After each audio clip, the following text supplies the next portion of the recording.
Pinili ni Marcela na sa Amerika na manirahan para kalimutan ang nakaraan at asikasuhin ang negosyo ng matandang ama na nasa Pilipinas kasama ang kanyang nakababatang kapatid. Sa hindi inaasahang pagkakataon, mahahanap ni Marcela ang ipinaampong anak. Sa takot kasi niya sa ama na nasa ibang bansa na itakwil siya noon, ipinaampon niya si Mildred pagkapanganak pa lang sa ospital dahil nabuntis siya ng dati nilang driver na pineperahan lang pala siya. Isang araw, makakatanggap siya ng tawag na maraming gamit sa kanilang mansyon ang nawawala. Pati ang mga alaga nilang baka sa farm ay halos naubos na. Unti-unti rin daw nangihina ang kanyang amang si Don Inocencio kahit pa wala naman itong sakit. Dito nagdesisyon si Marcelang pagpapanggapin si Mildred na kasambahay sa kanilang mansyon para malaman kung sino ba ang salot sa kanilang pamamahay. Ngunit ano nga ba ang kapalarang naghihintay kay Mildred sa tahanang hindi naman niya nakagisnan?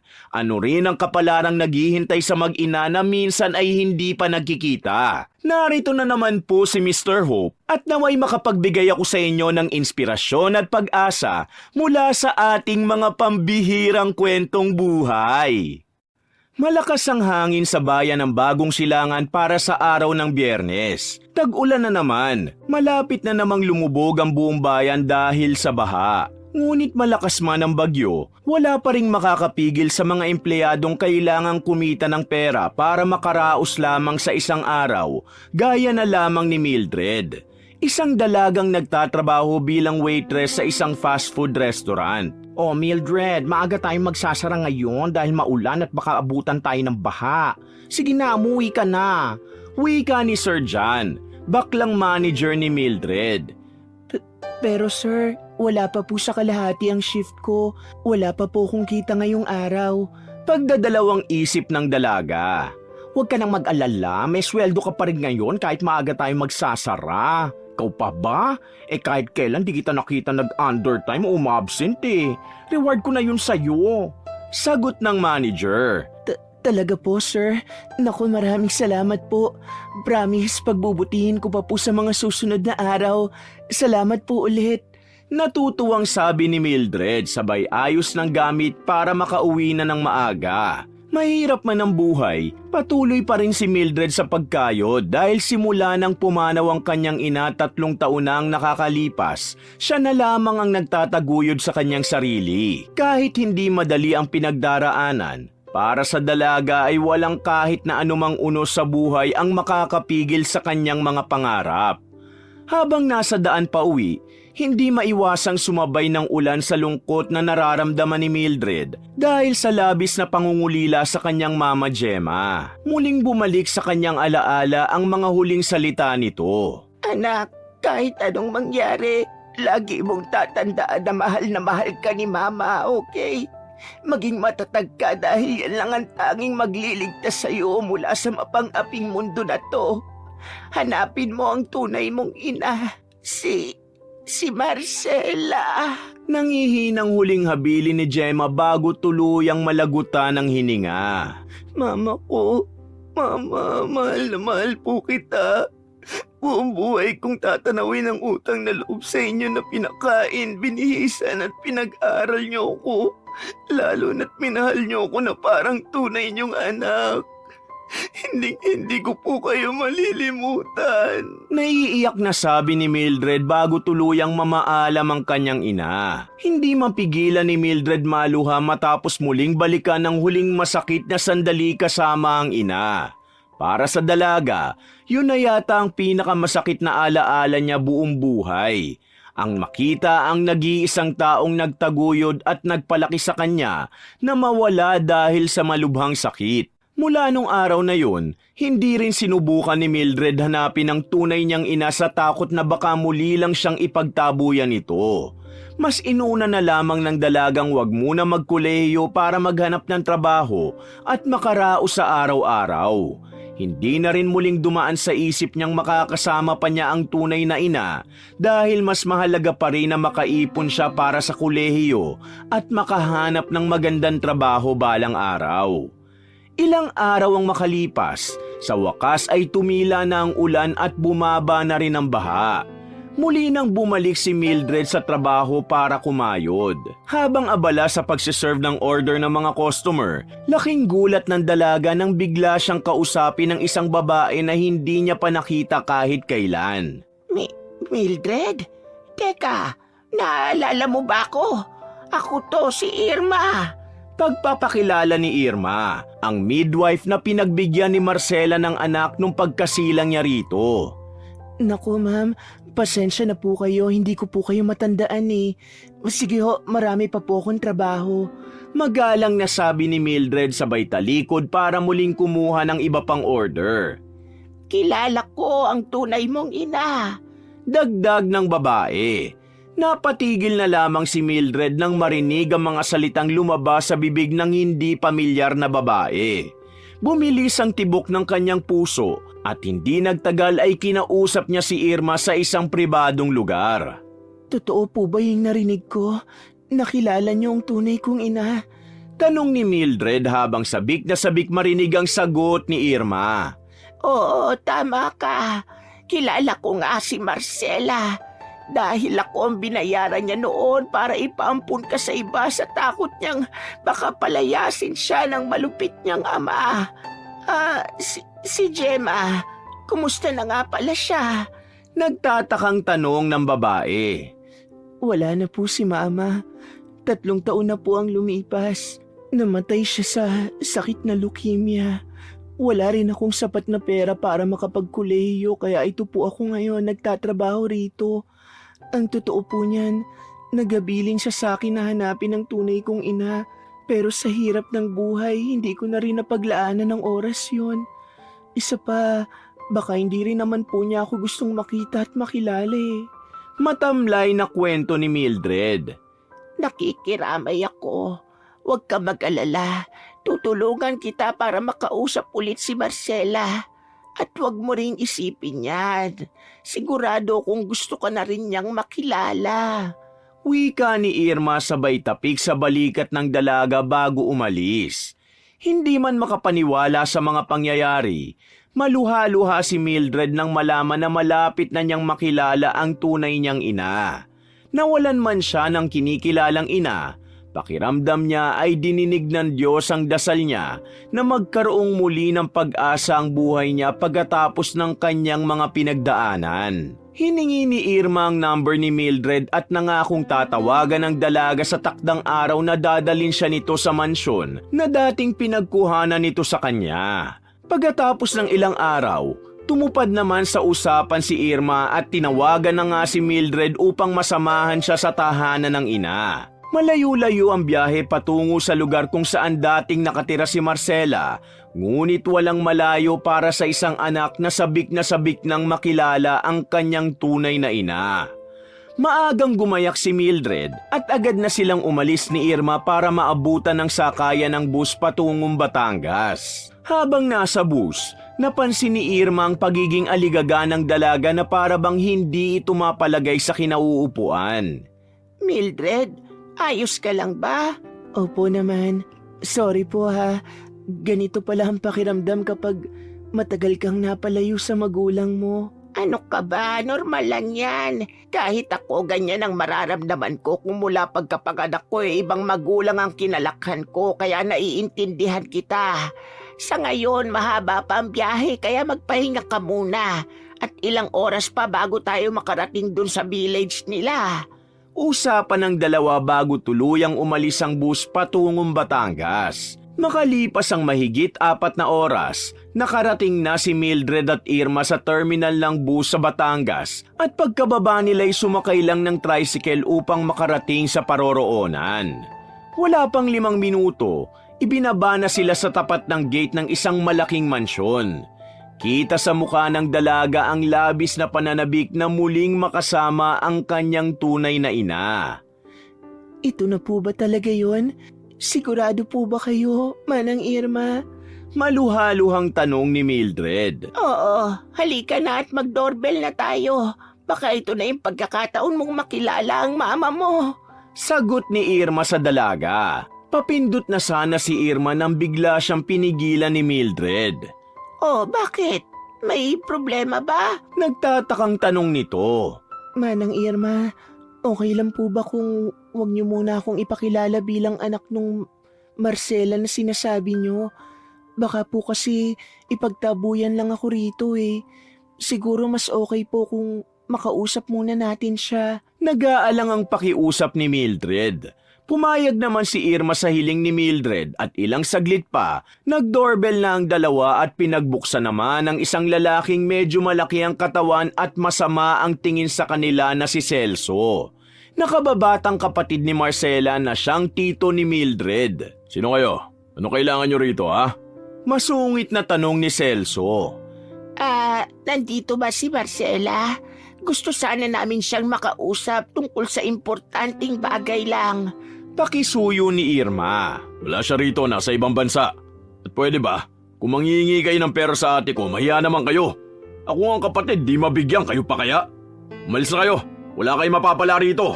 Naiiritang sabi ng tiyuhin sabay talikod. Manang, halika na at umalis na lang tayo. Sa palagay ko ayaw naman talaga akong makita at makausap ng mama ko eh. Dahil kung gusto niya, hindi ba dapat matagal na siyang gumawa ng paraan? Ayoko namang ipagsiksikan ng sarili ko rito. Dismayadong sabi ni Mildred kay Irma nang biglang may humabol sa kanila bago pa makaalis. Teka, sandali. Tama bang narinig ko? Hinahanap niyo si ate? Tanong ng inihingal na babaeng matanda lang ng kaunti kay Mildred na si Cindy. Bunsong kapatid ni Marcela na tiyahin ni Mildred. Oo miss. Hindi naman kami masamang tao. Kailangan lang talaga namin siyang makausap tungkol sa isang mahalagang bagay. Kaso ayaw kaming pagbigyan ng lalaking sumalubong sa amin. Kwento ni Irma. Yun ba? Ang Kuya Celso ko yun. Pagpasensya nyo na lang siya, ganun lang talaga yun. Pero sa totoo lang, nasa Pennsylvania kasi talaga si Ate Marcela. Marami siyang negosyong inaasikaso doon kaya hindi na rin siya nakakauwi rito. Kung gusto niyo talaga siyang makausap, pwede ko namang ibigay ang number niya. Alok ni Cindy sabay kuha ng cellphone mula sa bulsa. Nang maibigay na ang numero ni Marcela, mag-uusap pa sana sila nang biglang tinawag ni Celso si Cindy dahil may inutos sa nakababatang kapatid. Pasensya na, tawag na kasi ako ni Kuya, baka magalit pa yun. Sana makausap niyo agad si ate. Ingat kayo. Nakangiting sambit ni Cindy sabay takbo para sundin ang utos ni Celso. O, diba? May mababait pa rin talaga sa mundo.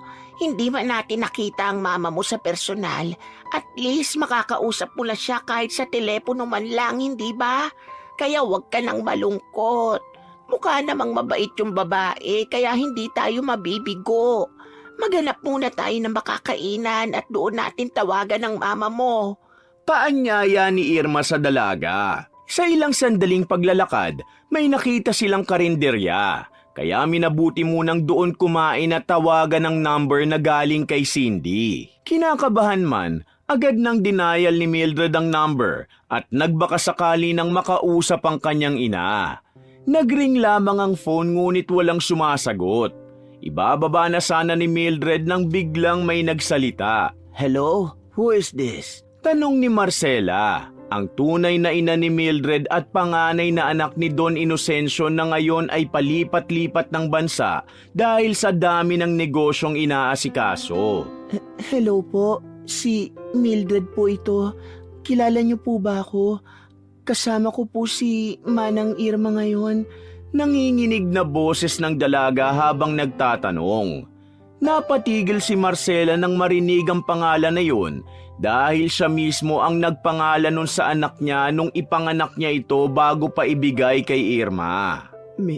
Mildred? Anak? Ikaw na ba yan, ha? Emosyonal na sambit ni Marcela. Opo, ako nga.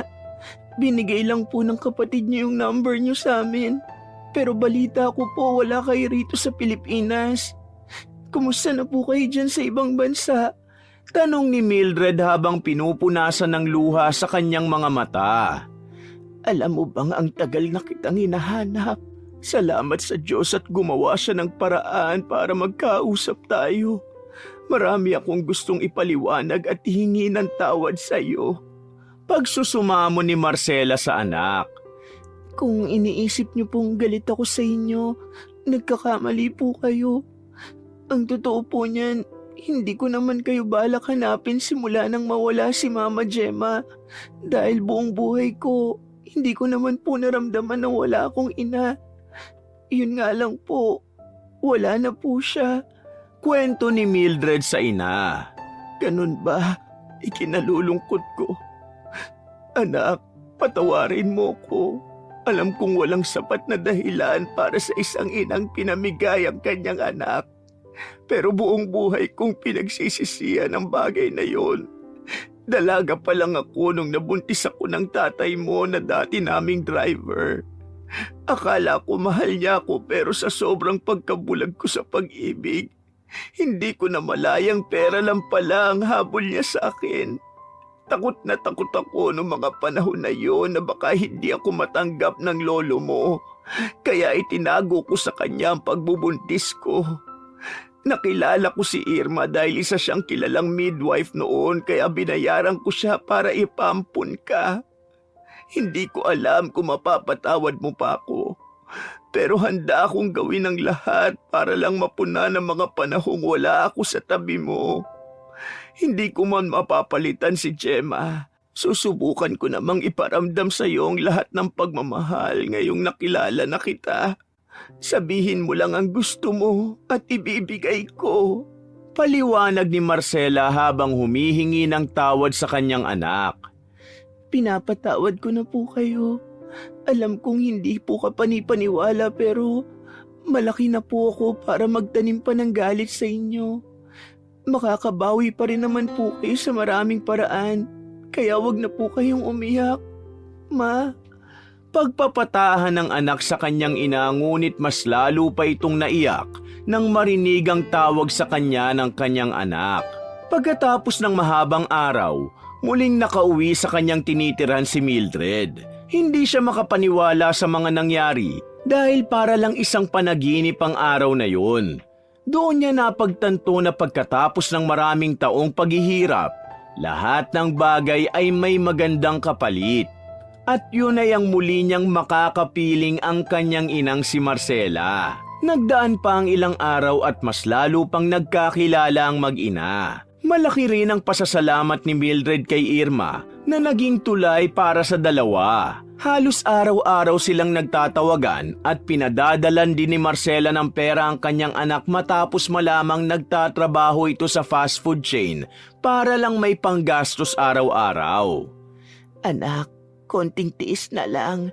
At pag-uwi ko ako mismo magdadala sa iyo ulit sa mansyon para formal kitang ipakilala sa lolo mo at sa mga kapatid ko. Sa ngayon, sana'y sapat na muna ang pinapadala ko. Naku ma, sobra-sobra pa nga po ito. Wala naman po akong luho kaya kayang-kaya kong pagkasyahin to kahit pang 1 buwan pa. Sayang at hindi nyo na po naabutan si Mama Gemma. Oo nga, kahit ako may nalulungkot din. Simula ngayon, masanay ka na sa mga pinapadala ko. Bakit ko naman titipirin ang anak kong matagal kong di nakasama, hindi ba? Kaya bilhin mo lahat ng gusto mo at ako ang magbabayad. Mula ngayon, may mama ka na ulit na pwede mong tawagan kahit anong oras pa. Mahal kita, anak ko. Madamdaming pag-uusap ng mag-ina. Sa tagal ng panahon na hindi umuwi si Marcela sa Pilipinas, hindi niya pa rin nakakalimutan ang mga kapatid na naiwan sa mansyon na sina Celso at Cindy. Kahit pa may malaking lupain silang taniman, nagpapadala pa rin siya ng pera para sa mga ito. Isang araw, habang abala sa negosyo ay nagulat siya nang biglang tumawag ang kapatid na si Cindy. Oh, Cindy, napatawag ka. May problema ba dyan? Si Papa, kumusta? Tanong ni Marcela sa kapatid. Okay naman si Papa, ate. Kaso may gusto lang ako sanang sabihin sa'yo. Napapansin ko kasi na maraming gamit ang nawawala rito sa bahay. Kaya na lang ng mga dating plaka ni Papa, pati nga yung ibang relo niya eh. Hindi ko alam kung nalilito lang ako, pero bilang ko talaga yun eh. Ewan ko ba, tapos pati yung baka natin sa bukid, 2 na lang sila. Imposible namang naglayas yun, di ba? Pabulong na sabi ni Cindy sa telepono. Ganon ba? Kaso sino namang gagawa nun? Kayo lang naman ni Celso at Guada ang nandyan. kasama yung ibang kasambahay at mga driver na mababait naman at malaki ang takot sa atin. Alam mo, Cindy, mahirap mambintang. Kaya siguro magmanman na lang muna tayo. Pasensya ka na't hindi pa makauwi ang ate dyan, ha? Ang dami ko kasing inaasikaso eh. Pero huwag kang mag-alala. Gagawan ko ng paraan para malaman natin kung sino ang taong yon. Payo ni Marcela sa bunsong kapatid. Opo nga ate, sinabihan ko lang din po kayo para alam nyo. Dagdag pa ng kapatid. Ibababa na sana ni Cindy ang tawag at lingid sa kaalaman niya, nagtatago lang ang kanyang Kuya Celso sa likod ng pader at narinig ang buong usapan nila ng kanyang ate Marcela. Hoy Cindy, liga nga rito. Ano yung naririnig kong sinumbong mo kay ate ha? Nagmamatapang ka na ngayon? Galit na tanong ni Celso sa kapatid habang hawak ang braso nito. Kuya, nasasaktan ako. Wala naman ako masamang intensyon eh. Sinabi ko lang ang mga napapansin ko. Depensa ni Cindy sa kanyang Kuya Celso. Anong walang masamang intensyon? Kami lang naman ni Guada ang kasama mo rito. Kaya malamang iisipin ni ate na isa sa amin ang nagnanakaw. Ang sabihin mo, pabida ka. Kung ano-anong kwentong ginagawa mo para lang magmukha kang mabait sa paningin niya at mas marami ang ipadala sa'yo. Hoy Cindy, papunta ka pa lang, nakailang balik na ako ha. Hindi nagagana sa akin yung mga paandar mo. Sa susunod na marinig kitang magsumbong, hindi lang itong aabutin mo. Naintindihan mo? Sinisira mo ang araw ko! Banta ni Celso sabay tulak ng malakas sa kapatid. Ang hindi alam ni Celso, hindi pala napatay ni Cindy ang tawag kaya narinig ni Marcela ang lahat ng sinabi niya sa bunso nilang kapatid. Dahil dito, nag-isip ng mabuti si Marcela kung paano mahuhuli sa akto kung sino ang tunay na salarin sa mga nawawalang gamit. Nang bigla niyang maalala ang kanyang anak na kasalukuyan ay pinaalis niya sa trabaho dahil gusto niyang siya na ang magbigay ng mga pangangailangan nito. Minsan habang magkausap ay nabanggit ni Marcela sa kanyang anak ang naisip niyang plano. Anak, gusto mo na ba talagang makilala ang mga tito at tita mo pati ang lolo mo? Tanong ni Marcela. Opo naman ma, lalo na po si Tita Cindy. Mukhang mabait po kasi siya eh, dahil siya yung nagbigay ng number niyo sa amin. Kwento ni Mildred. Nung nakaraan kasi, tumawag si Cindy sa akin. Nabanggit niya na marami raw gamit sa mansyon ang nawawala. Isa lang ang naiisip kong paraan para malaman natin kung sino ang taong gumagawa nun. Wika ng ina. Ha? Ano po ba yun? Nagtatakang tanong ni Mildred. Pwede ka bang magpanggap bilang kasambahay? Tutal wala pa namang nakakakilala sa'yo ron. Sigurado kung walang makakaalam na anak kita dahil walang kahit sino mang nakaalam ng sikreto ko bukod kay Irma. Pakiusap ni Marcela sa kanyang anak. Kasambahay po? Nagdadalawang isip na tanong ng anak. Oo, sa ganong paraan, malalaman na natin kung sinong magnanakaw. Tapos masusurpresa pa natin sila pag uwi ko, hindi ba? At saka maganda na rin yun para may pinagkakaabalahan ka habang wala pa ako dyan sa Pilipinas. Pangihikayat ng ina. Sige po ma, payag po ako. Kung yan po ang tingin niyong makakahanap ng sagot sa mga tanong niyo. Pagpayag ni Mildred sa hiling ng kanyang ina. Simula nun, agad nilang pinlano ang gagawing pagpapanggap ni Mildred sa mansyon bilang namamasukang kasambahay. Agad siyang nirefer ni Marcela sa tanging kaibigan na pinagkakatiwalaan para ipasok sa mansyon at agad na mapapayag si Guada, ang mayordoma ng mansyon na masungit at mahigpit. Matapos ang naging pagkumbinsi ng matalik na kaibigan ni Marcela, napapayag naman si Guada sa kadahilan ng kailangan na rin ng tagapangalaga ng ama ni Marcela na may-ari ng mansyon at mga ari-arian na lolo ni Mildred, si Don Inocencio. Sa paglipas ng mga araw, maingat na plinano ni Mildred ang pagpapanggap pati na rin ang mga papeles na kakailanganin sa tulong ng kanyang ina at ni Irma. Hindi nagtagal, dumating na ang araw ng pagpasok niya sa mansyon bilang isang kasambahay at tagabantay ni Don Inocencio. Mag-iingat ka doon, ha? Pag may problema o kailangan mo ng tulong, huwag kang mahiyang tumawag o mag-text sa akin. Pamamaalam ni Irma. Sige po, Manang Irma. Kung hindi dahil sa inyo, hindi ko po matatagpuan ang mama ko. Kaya maraming salamat sa kabutihan ng puso nyo. Mamimiss ko po kayo pero kailangan ko nang bumalik kung saan ako nararapat. Pasasalamat ng dalaga at ilang saglit pa ay pumasok na siya sa service na sumundo sa kanya. Habang nasa biyahe, magkahalong kaba at saya ang nararamdaman ng dalaga, lalo pat ngayon niya lang personal na makikilala ang mga tauhan sa mansyon ng kanyang ina. Medyo mahirap man ang gagawin, tumuloy pa rin siya para makatulong na mahanap kung sino ang tunay na salarin. Matapos ang ilang oras, nakarating na si Mildred sa mansyon ng kanyang ina. Bago bumaba, minabuti ng dalaga na ikondisyon muna ang kanyang sarili. Oh, Mildred, umayos ka ha. Kasambahay ka, hindi ka nila kaano-ano. Naku, isang pagkakamali lang, patay ka talaga. Bulong ni Mildred sa kanyang sarili saka tumungo na sa tapat ng pintuan ng mansyon. Pagkarating doon ay laking gulat niya nang makita siya ni Cindy na naaalala ang kanyang mukha nung minsay magkausap sila. Uy, ikaw pala yung bagong pasok. Natatandaan kita. Kaya pala pumunta ka rito nung minsan, di mo naman sinabi mag-a-apply ka pala. Eh di sana napapasok agad kita. Halika, tuloy ka. Pag-aanyaya ng kanyang tiyahin. Nako, salamat po sa inyo. Ngayon may trabaho na ako ulit. Nakangiting sabi ni Mildred. Papasok pa lang sana si Mildred sa pintuan nang biglang dumating ang kinatatakutan ng kasambahay na si Guada na siyang mayordoma ng mansyon. At sinong nagsabing pumasok ka na, ha? Pagsusungit ng mayordoma. Pasensya na po.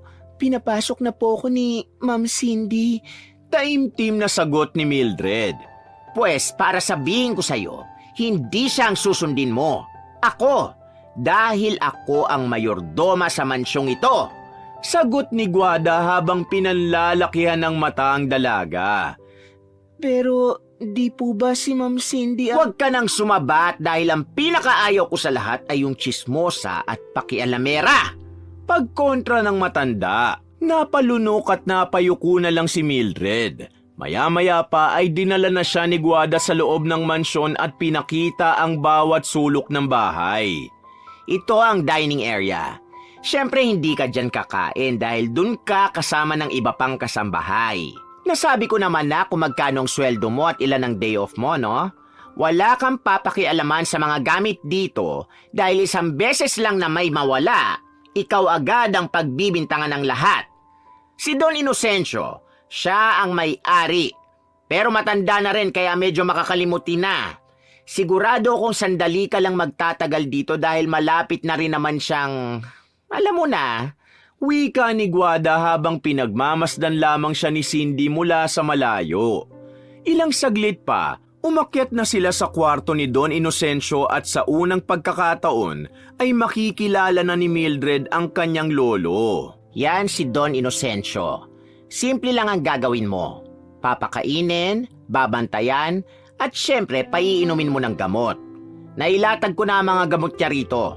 Tanging ito lang ang mga ipaiinom mo sa kanya, maliwanag? Ako lang ang pwedeng mag-refill ng mga gamot niya. Kaya kailangan sabihan mo ko pag malapit na maubos. Mahigpit na bili ng mayordoma kay Mildred. Hello po, Don Inocencio. Kumusta po kayo? Ako po pala si Mildred, bagong magbabantay sa inyo. Pagpapakilala ng dalaga. Marcela, mabuti tumuwi ka na. Halika na, kakain na tayo. Namiss ko ang anak ko Wika ng matandang lalaking mali-mali dahil sa sakit niyang Alzheimer's disease. Ganyan lang talaga yan kapag inaatake nung episode niya. Kung ano-anong sinasabi, sakyan mo na lang kesa magwala yung matandang yan. Payo ng matandang babae. Ganun po ba? Sige po, kaya ko rin naman pong mag-refill ng mga gamot niya kung gusto nyo. Saan po ba makikita yung supply nun? Alok ng dalaga. Hindi ka ba makaintindi, ha? Di ba sinabi ko na, ako na. Huwag kang makulit. Mariing sabi ni Guada sabay alis at iniwan na si Mildred kasama si Don Inocencio.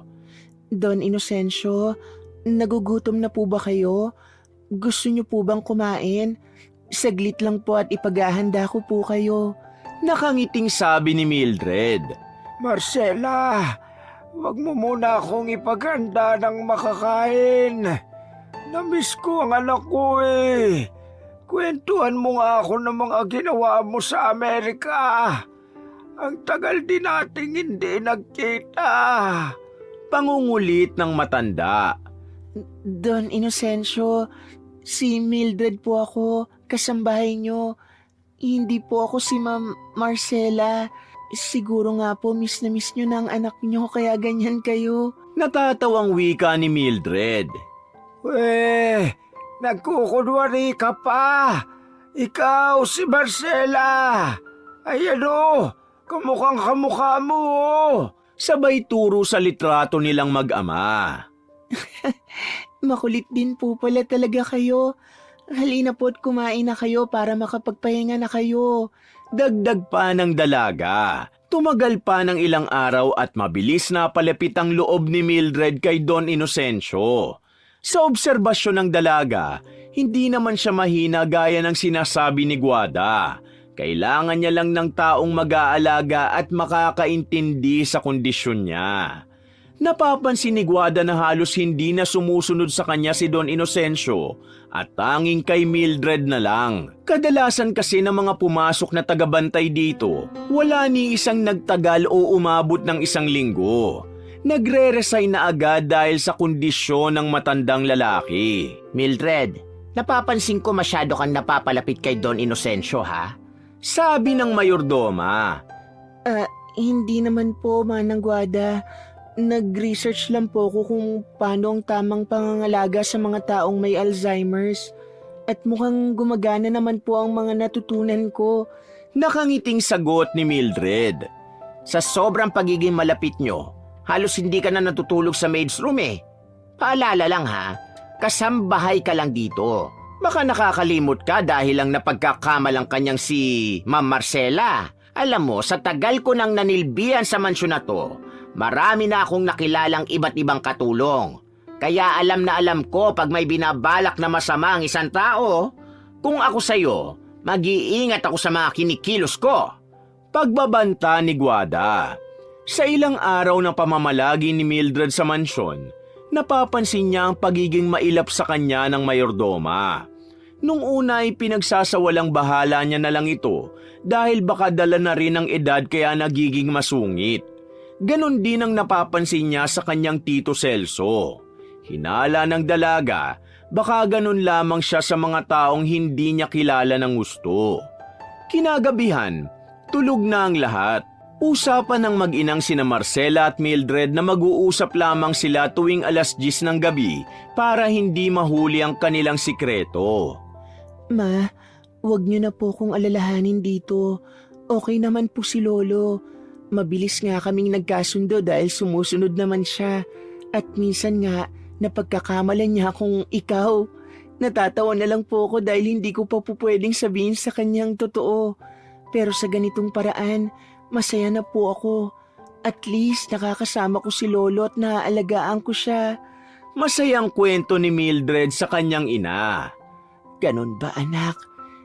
Kumusta naman ang mga tito at tita mo? Tanong ni Marcela. Si Tita Cindy, napakabait niya po. Tingin ko magkakasundo talaga kami.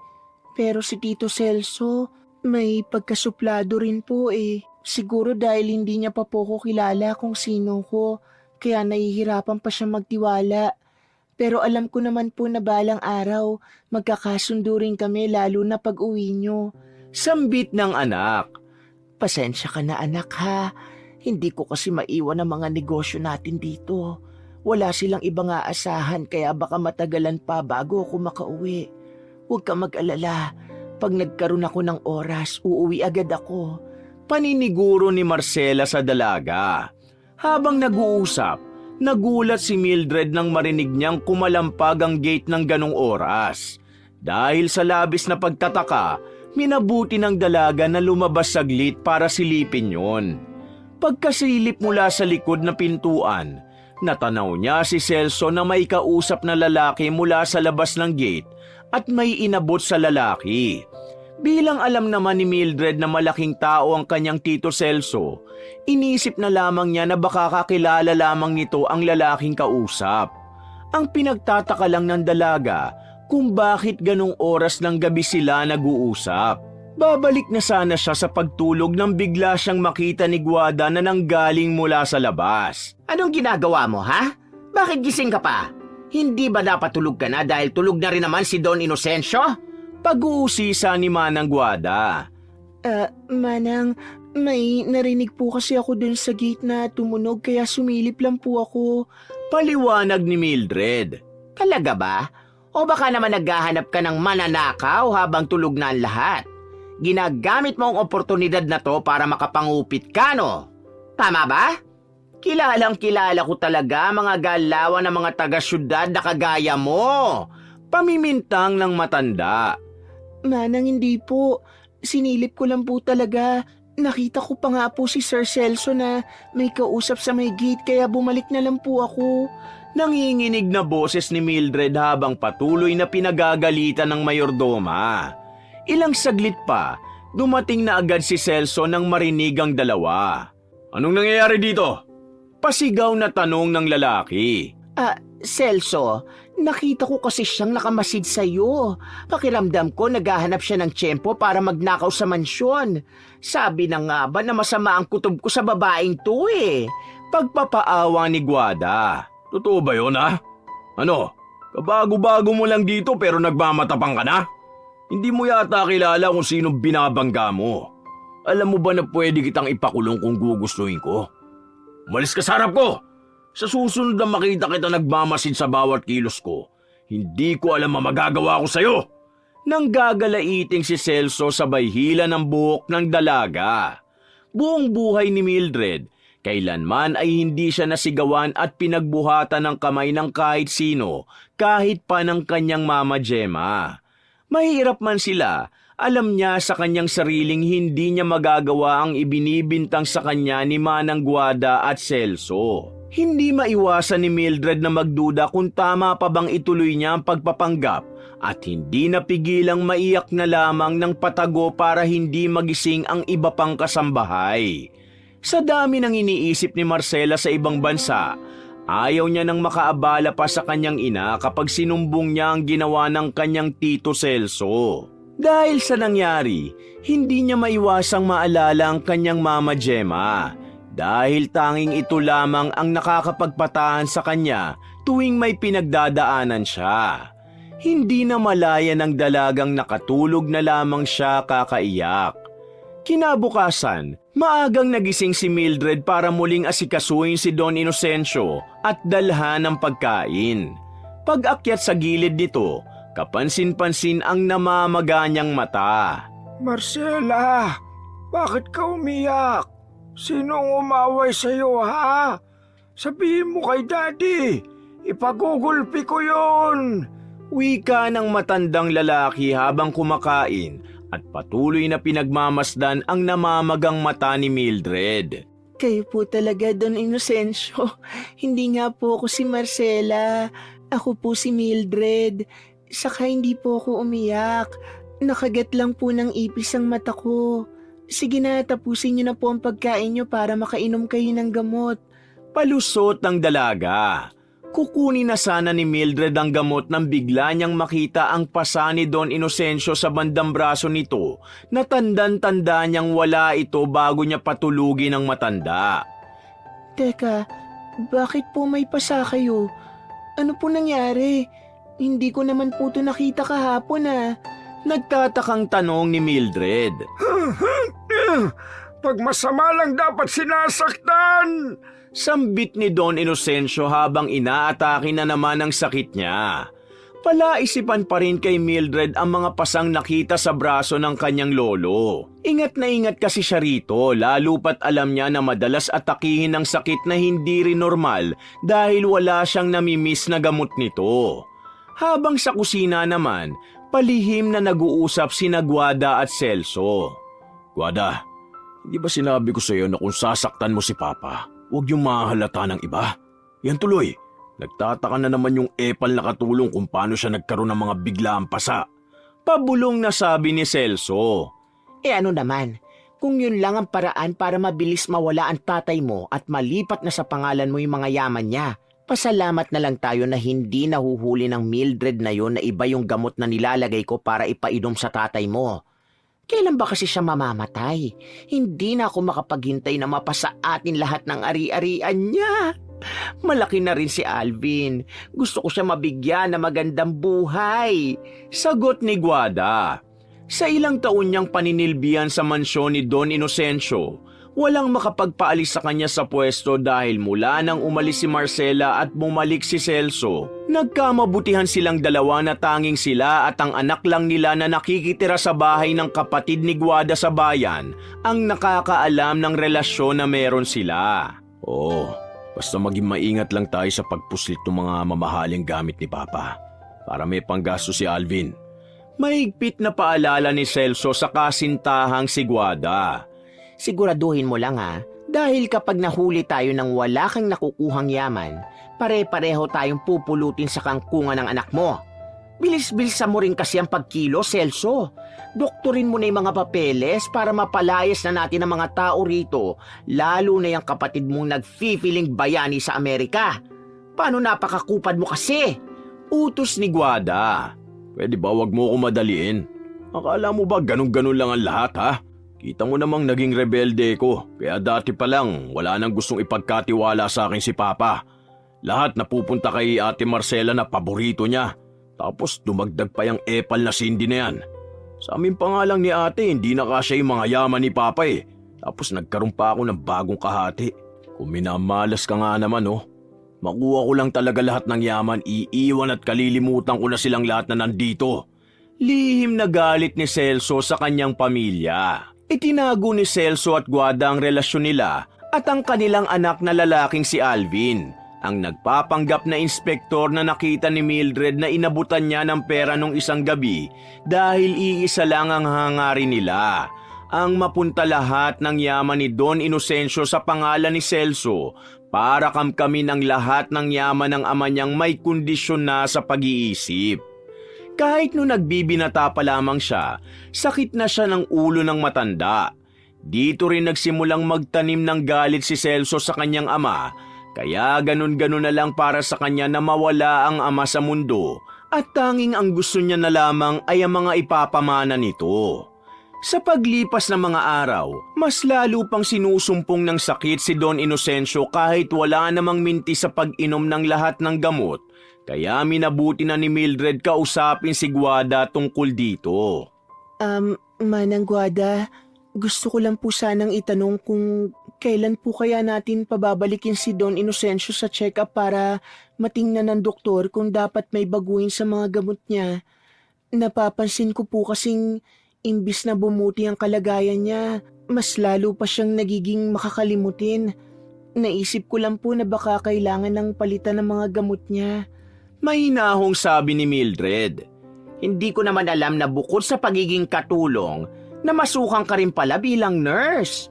Okay pa naman yung supply ng gamot niya at wala namang problema kaya hindi natin siya kailangang ibalik sa doktor. Gawin mo kasi na maayos ang trabaho mo at wag puro pakikialam sa ibang taong inaatupag mo. Baka nga kaya nagkakaganyan siya kasi pinababayaan mo eh. Irresponsable ka talaga. Masungit na sambit ni Guada sabay pinagtabuyan si Mildred habang patuloy lang sa pagnood ng TV. Sa mahigit 2 linggo ni Mildred sa mansyon, unti-unti niyang napapansin ang mga hindi magandang ikinikilos ni Manang Guada at ng kanyang tito Celso. Ngunit ayaw niyang mambintang ng walang sapat na ebidensya. Bakit na sana si Mildred para muling bantayan si Don Inocencio nang bigla siyang tawagin ni Cindy? Mildred, nandiyan ka lang pala. Alam mo, sa totoo lang, kanina pa kita hinahanap. Ngayon lang kasi tayo nagkaroon ng chance na makapag-usap mula nang mamasukan ka rito eh. Pagtawag ni Cindy sa kanya. Bakit po, Ma'am Cindy? May kailangan po ba kayo? Tanong ni Mildred. Ano ka ba? Huwag mo na akong tawaging ma'am. Alam mo ba, 2 taon lang ang tanda ko sa'yo. Cindy na lang. Pasensya ka na sa Kuya Celso ko ha. Kahit ako nga ang kapatid niya, hindi niya kayang pakitunguhan na maayos eh. Pero sanay naman ako dahil gano'n naman na siya dati pa. Ewan ko nga kung bakit pati si Ate Guada naging ganyan eh. Dati naman malapit kami sa isa't isa, pero naging masungit na rin siya. Baka sign of aging. Biro ni Cindy. Uy, ano ka ba? Baka marinig ka niya. Alam mo namang mabilis uminit ang ulo niya pagdating sa atin. Pero, alam mo nung nakaraan, nagtataka nga ako sa ikinikilos ni Sir Celso eh. Nakita ko kasi siya na may kausap nung gabi sa labas. Tapos pinagalitan pa nila ako ni Manang Guada dahil nakikialam daw ako. Ang totoo niyan, naaawa ko kay Don Inocencio. Imbis kasi na umayos ang pakiramdam niya, parang mas lumalala pa. Hindi ko talaga alam kung anong dahilan. Nagtatakang sabi ng dalaga. Yun nga eh, hindi ko lang talaga matutukan si Papa dahil bantay sarado rin ako ni Kuya Celso. Pero kahit gusto ko siyang alagaan, hindi ko alam bakit kumuha pa sila ng ibang mag-aalaga. Pero hindi ko sinasabing ayoko sa'yo ha. Sadyang namimiss ko lang talaga si Papa. Dahil mula nung magkasakit siya, madalas na hindi ko na siya makausap ng maayos. Malungkot na sabi ni Cindy. Sa loob ng mansyon, naging sandalan ni na Mildred at Cindy ang isa't isa dahil pareho silang laging napapagalitan ni na Celso at Guada. Noong unay nahihirapan silang intindihin ang mga ito, ngunit mula nung naging malapit sila sa isa't isa, ay tinatawanan na lang nila ang ginagawang pagsusungit ng dalawa. Malayo man si Mildred sa kanyang ina at hirap man sa komunikasyon dahil sa kanilang sikreto, unti-unti na niyang nagagamay ang mundo na kinagisna ng kanyang mama Marcela. Makalipas ang ilang araw na pamamalagi ng dalaga sa mansyon, napansin niya na iba-iba ang kinikilos ng mga taong nakakasama at nakakasalamuha niya ron. Habang si Marcela ay abala sa pag-aasikaso ng mga negosyo nila sa Pennsylvania, abala rin ang lalaking kapatid sa pagsusugal sa mga kasino. Ma, si Tito Celso po ba walang trabaho o negosyong inaasikaso rito? Tanong ni Mildred. Ang sabi niya sa akin, naghahanap pa rin daw siya ng trabaho kaya nga ako nagpapadala ng pera. Ayaw niya rin namang asikasuhin yung baboyan ni Papa dahil hindi raw siya magaling doon. Kwento ng kanyang ina.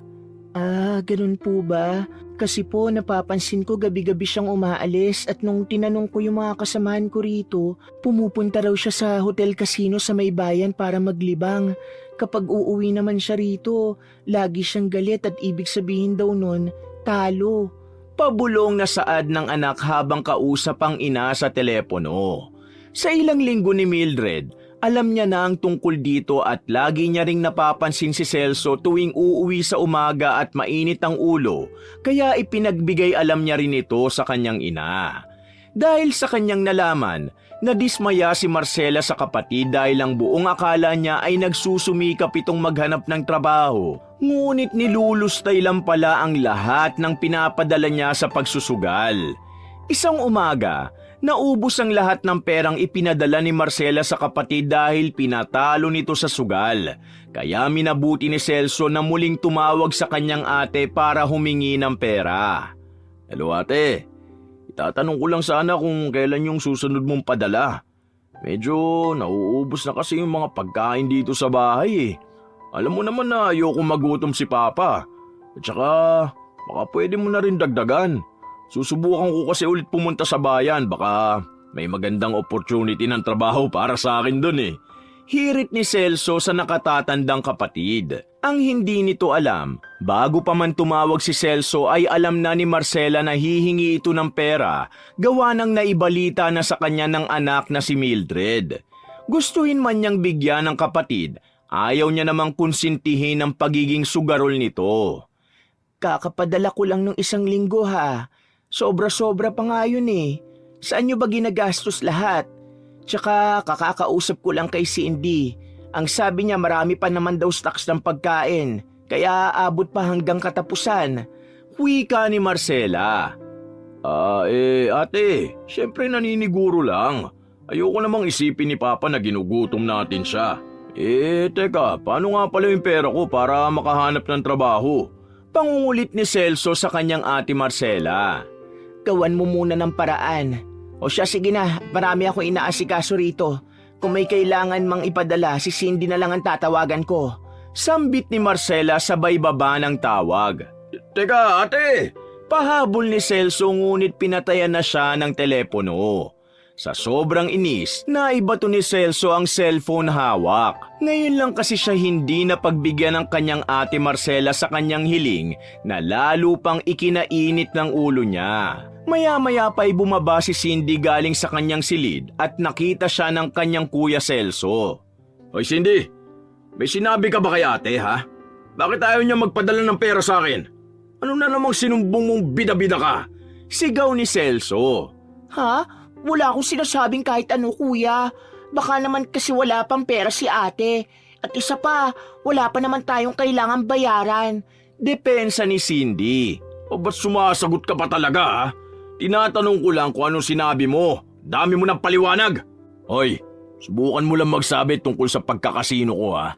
Malilintikan ka talaga sa akin. Banta ni Celso sabay duro sa kanyang bunsong kapatid. Mula pagkabata ay sadyang malayo na talaga ang loob ni Celso kay Cindy. Hindi niya masabi ang dahilan, ngunit tuwing nakikita niya ang kapatid ay wala siyang maramdamang kahit na anong pagmamahal dito. Habang inaayos ang kama ng matanda sa kwarto nito, ay bigla na lamang nagsalita si Don Inocencio. Marcela, ayoko na dun sa pangit na katulong. Ipakukulong ko siya. Ipakukulong ko siya sa kilala kong general. Uutal-utal na sabi ni Don Inocencio kay Mildred. Pangit po. Ako lang naman po ang lagi niyong kasama eh. Grabe naman po kayo magsalita, Don Inocencio. Alam ko pong hindi po ako kagandahan, pero wag niyo naman po akong ipakulong. Biro ni Mildred sa matanda. Ayoko na sa pangit na katulong. Masama na nga ang ugali, pangit pa. Ayoko na siyang makita. Sigaw ng bilyonaryo. Opo, sige. Ipapakulong natin kung sino man ang pangit na yan. Sa ngayon, magpahinga po muna kayo para magkaroon kayo ng sapat na lakas para maipakulong natin ang pangit na katulong. Saad ni Mildred para sakyan ang sinasabi ni Don Inocencio. Halos hindi na mapaghiwalay sina Mildred at Don Inocencio mula nung mamasukan siya sa mansyon, kaya kabisado na rin ng dalaga ang bawat galaw ng matandang bilyonaryo o sa tuwing sinusumpong ito na karaniwan para sa mga diagnosed ng Alzheimer's disease. Paminsan ay may nababanggit lang ito na hindi niya lubos maintindihan dahil paiba-iba ang mga sinasabi. Nung araw na yon, bago maggabi ay nakita ni Mildred si Cindy na nakasuot ng maganda at may kolorete pa sa mukha. Cindy, palubog na ang araw ah. Saan ka pupunta? Nagtatakang tanong ni Mildred. Shh! Huwag ka maingay, baka marinig ka ni Kuya Celso at Manang Guada. Kasi, mansa rin namin ang boyfriend ko. Magkikita lang kami saglit, babalik din ako agad. Bulong ni Cindy sa kanya. Ano? Baka mamaya mahuli ka ng kuya mo. Alam mo namang mainit din ang ulo nun. Huwag mo nang ituloy yan. Payo ng dalaga. Mildred, ano ka ba? Sanay na ako tumakas, no? Gabi-gabi nga kami nagkikita ng boyfriend ko eh. Kaya sigurado akong hindi kami mahuhuli ni kuya. O basta ha, secret lang natin to. Sige na, mauna na ako. Promise mo sa akin wala kang ibang pagsasabihan ha. Please? Hiling ni Cindy. Sige, basta mag-ingat ka at bilisan mo lang ha. Sagot ni Mildred sabay napailing na lamang sa pagiging pasaway ni Cindy at tuluyan na nga itong umalis. Habang nasa hapagkainan, tinawag ni Celso si Mildred para tawagin si Cindy sa kanyang kwarto. Mildred, tawagin mo nga si Cindy. Sabihin mo kumain siya rito. Tsaka may sasabihin ako tungkol sa padala ni ate. Utos ni Celso. Sige po, sir. Nauutal na sambit ni Mildred habang iniisip kung paano niya pagtatakpan si Cindy. Dali-dali namang umakyat si Mildred sa taas para kunwaring tinawag si Cindy sa kanyang silid at muling bumaba. Sir, sabi po ni Ma'am Cindy, mamaya na lang daw po dahil medyo masama ang pakiramdam niya. Saad ni Mildred. Tinaasan na lamang ng kilay ni Celso ang dalaga sabay balik sa kinakain. Habang si Mildred naman, abalang tinetext ang napalapit niya ng tita na si Cindy para sabihing hinahanap siya ng kanyang kuya Celso. Ilang saglit pa, nakauwi na ulit si Cindy galing sa pakikipagkita sa kanyang boyfriend. Sa kasamaang palad, saktong nandun si Guada sa labas para magtapo ng basura, kaya nakita niya ang ginawang pag-akyat nito sa maliit na gate sa likod ng mansyon. Hindi na nga niya pinalampas ang sitwasyon at agad niyang sinabi kay Celso ang nakita. Celso, hinahanap po si Cindy, di ba? Abala pa kasi siyang umakyat doon sa likurang bakod eh. Nakabistida at naka-makeup pa. Natatawang sumbong ni Guada. Ano? Galit na galit si Celso. Narinig nga ni Mildred ang sumbong ng mayordoma kaya mas lalo pang bumilis ang kabog ng dibdib niya dahil alam niya kung anong kaya nitong gawin kay Cindy. Dahil sa galit, dali-daling pumunta si Celso sa likod para harapin ang bunsong kapatid. Ang kapal na mukha mo? May lakas ka pa talaga ng loob tumakas? At kinuntsaba mo pa yung katulong na si Mildred? Sa'yo pa naman pinapadala ni ate lahat ng perang pinaghihirapan niya? Tapos gagastusin mo lang sa pakikipaglandian mo? Halika rito! Sigaw ni Celso sabay hila ng buhok ng kanyang kapatid papasok sa mansyon. Sir, tama na po. Nasasaktan na po si Ma'am Cindy. Pag-awat ni Mildred. Hoy, ikaw katulong ka. Huwag kang makialam dito kung ayaw mo mawalan ng trabaho. Kinukonsinti mo pa tong malanding to? Imbis na sinusumbong mo yung mga kalokohan niya, sinasabayan mo pa. Halika rito, isa ka pa! Gigil na gigil ang mapang-abusong kapatid ni Cindy sabay hila rin ng buhok ni Mildred. Kuya, tama na. Wala namang kinalaman si Mildred eh. Ako nagsabi at nakiusap sa kanya huwag sabihin dahil alam kong ganyan ang magiging reaksyon mo. Paliwanag ni Cindy. Wala akong pakialam. Ikaw, Cindy, mula ngayon doon ka lang sa kwarto mo at kukunin ko rin ang cellphone mo. Hindi ka makikipagkita o makikipag-usap sa hampas lupang yon. Sa susunod na gawin mo to, palalayasin kita rito sa mansyon. Nang gagalaiting sambit ni Celso. Gustuhin man ni Mildred ipagtanggol si Cindy, ayaw niyang mawalan ng trabaho kaya wala na siyang nagawa. Dahil nga sa nangyari ay lalo pang naghigpit si Celso na mas ikinasama ng loob ni Cindy sa kanya. Nung gabing yon, umalis ulit si Celso para magsugal kaya pasimpleng nakapasok si Mildred sa kwarto ni Cindy. Mildred, bakit ba ganun si kuya? Nasa tamang edad naman ako tsaka wala naman kaming ginagawa masama ng boyfriend ko. Nagmamahalan lang kami. Umiiyak na sabi ni Cindy. Naiintindihan ko, pero kailangan mo ring maintindihan kung saan nanggagaling ang kuya mo. Siyempre kung makita mo nga naman yung kapatid mong tumatakas sa gabi, ano na lang ang mararamdaman mo, di ba? Kaya paupain na lang muna natin ang sitwasyon. Sigurado akong lalamig din ang ulo nun at papayagan ka na niya makalabas ulit. Payo ni Mildred sa malungkot na si Cindy. Alam mo, hindi naman yun ang dahilan kung bakit masama ang loob ko eh. Yung pakikitungo niya sa akin. Kahit dati pa ganyan na talaga siya. Hirap na nga ako kung paano timplay ng ugali niya. Tapos lumagdag pa tong si Guada na sumbongera. Ay, mabuti na lang nandiyan kayo ni Ate Marcela para sa akin. Hindi niyo ako pinababayaan at tinuturing na iba. Saad ni Cindy sa dalaga. Oo naman, alam mo namang walang ibang magdadamayan kundi tayo lang. Basta sa susunod, ipakilala mo ng maayos ang boyfriend mo sa kuya mo para hindi niya kayo pinaghihinalaan ng masama. At huwag ka na ring tumakas ha, dahil delikado tuwing gabi. Dagdag ni Mildred sabay hagod sa likod ni Cindy. Pagkatapos ng naging pag-uusap ng dalawa, oras na ulit para magkausap ang mag-inang sina Mildred at Marcela. O anak, kumusta kayo dyan? Tulog na ba silang lahat at walang nakakarinig sa akin? Paniniguro ni Marcela. Okay naman po kami, ma. At opo, walang nakakarinig sa inyo. Pero ang inaalala ko po ngayon, si Cindy. Malungkot na sabi ni Mildred sa ina. Oh, bakit? Anong meron kay Cindy? Okay lang ba siya? Nag-aalalang tanong ni Marcela. Hindi po. Dahil napagalitan siya ni Tito Celso.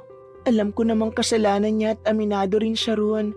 Nahuli kasi siyang tumakas at sumama sa boyfriend niya. Sinumbong po siya ni Manang Guada kaya yun, sinabunutan kami dahil pinagtakpan ko po siya. Kwento ng dalaga. Ano? Sinaktan kayo ni Celso? Nagpipigil na sabi ng ina. Hindi naman po masakit, Ma. Saka may mali rin naman po kami. Hindi ko na dapat kinonsinti at pinagtakpan si Cindy. Kahit alam kong mali ang gagawin niya, para ko na rin siyang inilagay sa kapahamakan dahil delikado pong lumabas ng gabi. Tapos pag uwi niya, nasaktan pa siya ng kuya niya. Nagigilty nga po ako dahil ngayon bawal na siyang lumabas ng kwarto at sigurado akong doble pa ng lungkot na nararamdaman ko sa kanya. Wika ni Mildred habang dismayado sa sarili. Kahit pa, hindi pa rin tama ang ginawa ng Tito Celso mo. Pwede namang kausapin na lang na maayos si Cindy, tapos sinaktan pa kayong dalawa. Kung hindi lang talaga tayo nagtatago, matagal na siyang nalintikan sa akin. Dahil sa ginawa niyang yan, lalo ko siyang hindi padadalhan ng pera. Mariing sabi ni Marcela. Wala nang ang nagawa si Mildred sa naging desisyon ng kanyang ina. Makalipas ang ilang araw, humupa ng alitan sa pagitan ni Celso at Cindy, ngunit hindi pa rin niya ito pinapayagang lumabas ng mansyon. Mula nang makalabas si Cindy sa kanyang kwarto, nakakatawag na ulit siya at nagkakaroon na sila ng tsansang mag-usap ng kanyang ate Marcela. Cindy, kumusta ka? Nabalitaan ko kay Mildred na hindi ka raw pinayagan ng kuya mong lumabas dahil nahuli kang tumatakas para puntahan ng boyfriend mo. Sa susunod, wag mo nang uulitin yon ha. Delikado. Pwede namang papuntahin mo na lang dyan ang boyfriend mo kung gusto mo talagang magkita kayo. Sermon ni Marcela. Sorry ate, pero hindi rin naman madali yung sinasabi mo eh. Alam mo namang sobrang higpit ni kuya sa akin kahit nasa tamang edad na ako. Gustuin ko man, baka kung anong-anong masasakit na salita lang ang sabihin niya. Saad ng kapatid. O siya, sige. Yung padala ko nga pala ngayong buwan, isesend ko na lang sa bangko mo. Basta siguruhin mong mapupunta yung iba sa gamot ni Papa at mga kailangan dyan sa bahay ha. Kung bibigyan mo naman ng kuya mo, yung sapat lang dahil baka ipangsugal niya na naman lahat ng pera. Paalala ng nakatatandang kapatid. Agad namang pumayag si Cindy at nagpasalamat sa kanyang ate Marcela. Lingid sa kaalaman niya, narinig pala ni Celso ang lahat ng napag-usapan nila at nalaman nito na alam na ni Marcela ang tungkol sa pagkakasino. Wisit ka talaga, Cindy. Sinisiraan mo ko kay ate para ikaw lang ang padala niya ng pera. Humanda ka talaga sa akin. Panira ka sa mga plano ko. Gigil na sabi ni Celso habang nakatago sa likod ng pader. Noon pa man ay may sama na talaga ng loob si Celso sa nakababatang kapatid dahil sa nakikita niyang mas may tiwala si Marcela rito pagdating sa paghawak ng pera kumpara sa kanya. Nung mismong araw din na yon ay inutusan ni Manang Guada si Mildred para lumabas. Mildred, halika nga rito. Pagtawag niya sa dalaga. Ano po yun, Manang? May kailangan po ba kayo? Tanong ni Mildred. Lumabas ka at mag-tricycle hanggang dun sa bayan. Bilhin mo lahat ng nilista ko dahil nakapagpadala na ng pera si Marcela. Siguraduhin mong wala kang makakaligtaan sa mga pinabibili ko. Bili ng mayordoma. Pero paano po si Don Inocencio? Hindi pa po kasi siya nakakakain at nakakainom ng gamot. Tapusin ko lang po to tapos saka ako mamamalengke. Saad ni Mildred. Huwag ka nang makulit at sundin mo na lang ang utos ko. Ako nang bahala kay Don Inocencio. Kontra ni Guada sa dalaga. Mabilis lang naman po siyang pakakainin eh. Ako na lang po. Pagpupumilit ni Mildred. Sinabi ng ako na nga eh. Hindi ka ba nakakaintindi o mahina lang talaga yung utak mo? Hoy iha, bago ka dumating dito ako nag-aasikaso dyan. Kaya umalis ka na at sundin mo ang utos ko. Wala nang ang nagawa si Mildred kundi sundin na lamang ang utos sa kanya ni Manang Guada, kaya dali-dali siyang umalis para mamalengke. Habang wala ang dalaga ay sinasamantala ng mayordoma ang pagkakataon para utusan ng bilyonaryo na pirmahan ang mga papeles na hawak niya. Don Inocencio, hindi ba anak mo si Celso? Tanong ng mayordoma. Celso, kapangalan niya yung dati kong driver. Biro ng bilyonaryo. Wala akong oras makipaglokohan sa'yo. Pirmahan mo na to ngayon din kung ayaw mo masaktan.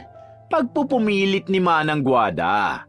Agad namang kinuha ng bilyonaryo ang papeles at ballpen at buong akala ni Guada ay pipirmahan na ito ng matanda nang bigla itong mag-drawing ng smiley face at iba't ibang hugi sa papeles. Buwisit ka talaga, matanda ka? Ang sabi ko, pirmahan, hindi drawingan. Leche ka! Pinaiinit mo talaga ang ulo ko! Sigaw ni Guada. Pangit na katulong! Umalis ka dito kung hindi pakukulong kita sa kaibigan kong general! Masama kang tao! Sagot ni Don Inocencio sabay kagat sa braso ng mayordoma. Aray ko, buwisit ka! Kung wala lang akong kailangan sa'yo, matagal na kitang pinatay! Nang gigigil na sabi ni Guada habang pinagpapalo ang matanda at kinukurot pa ito. Tatakbo sana si Don Inocencio nang bigla siyang hatakin ni Guada para piliting inumin ang mga peking gamot para manghina, makalimot at makatulog siya. Halika rito! Ayan! Isaksak mo yan sa baga mo! Hindi ko na alam kung paano ko pa makukuha ang karapatan sa mga yaman mo. Pinahihirapan mo talaga kung matanda ka! Sigaw ni Guada sabay pilit na nilalagay ang gamot sa bibig ng matandang bilyonaryo.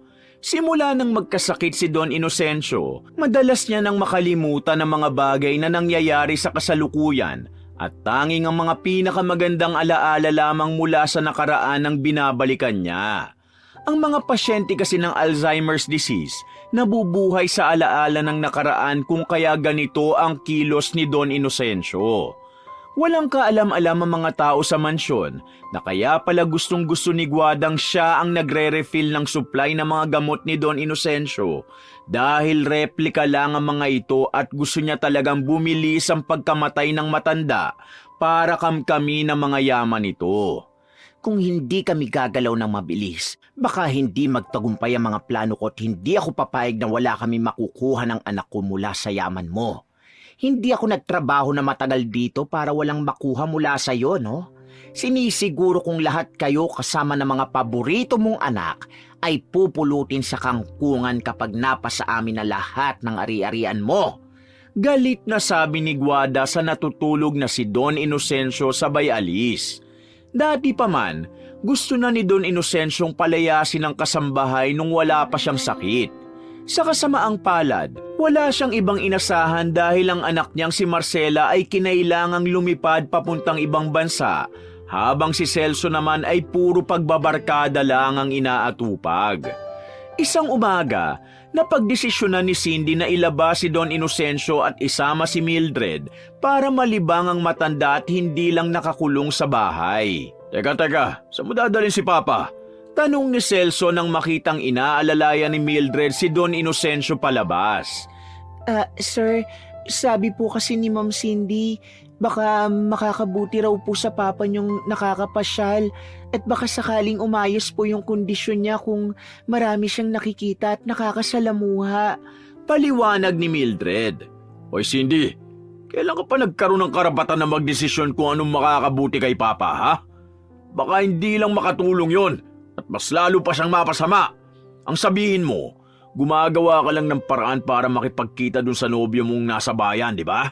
Pati si Papa ginagamit mo sa kalandian mo? Saad ni Celso sa bunsong kapatid. Kuya, hindi naman ganun ang intensyon ko. Gusto ko lang mapabuti ang kalagayan ni Papa. Masama ba kung ilalabas namin siya? At saka, nagsabi naman ako kay Ate Marcela at pumayag siya. Babalik din naman kami kaagad kaya wala kang dapat ipag-alala. Depensa ni Cindy sa kanyang kuya Celso. Hindi na nga nakapagsalita pa ang lalaking kapatid at tinalikuran na lamang sina Mildred at Cindy kaya nakaalis din sila kaagad. Halatang mainit ang ulo ni Celso sa nagawang pagsuway sa kanya ng kapatid na dati naman ay takot sa kanya kaya wala siyang utos na hindi nito susundin. Habang nasa kanyang silid ay muli na namang pumuslit si Guada para kausapin siya tungkol sa kanilang anak. Guada, anong ginagawa mo rito? Baka makita ka nila. Nag-aalalang sabi ni Celso. Celso, hindi mo ba naisip na baka ito na ang tamang oras para gawin ang mga plano natin? Saka isa pa, nagtatanong na si ate kung kailan mababayaran yung utang na pang-tuition ni Alvin nung nakaraan pa. Wala na ako ibibigay dahil naubos na yung pinasahod ng kapatid mo. Nababahala ng saad ni Guada sa kasintahan. Pwede ba, Guada? Wala akong panahon sa mga pangaral mo, ha? Kita mo nang ang buwisit ako dyan kay Cindy, oh.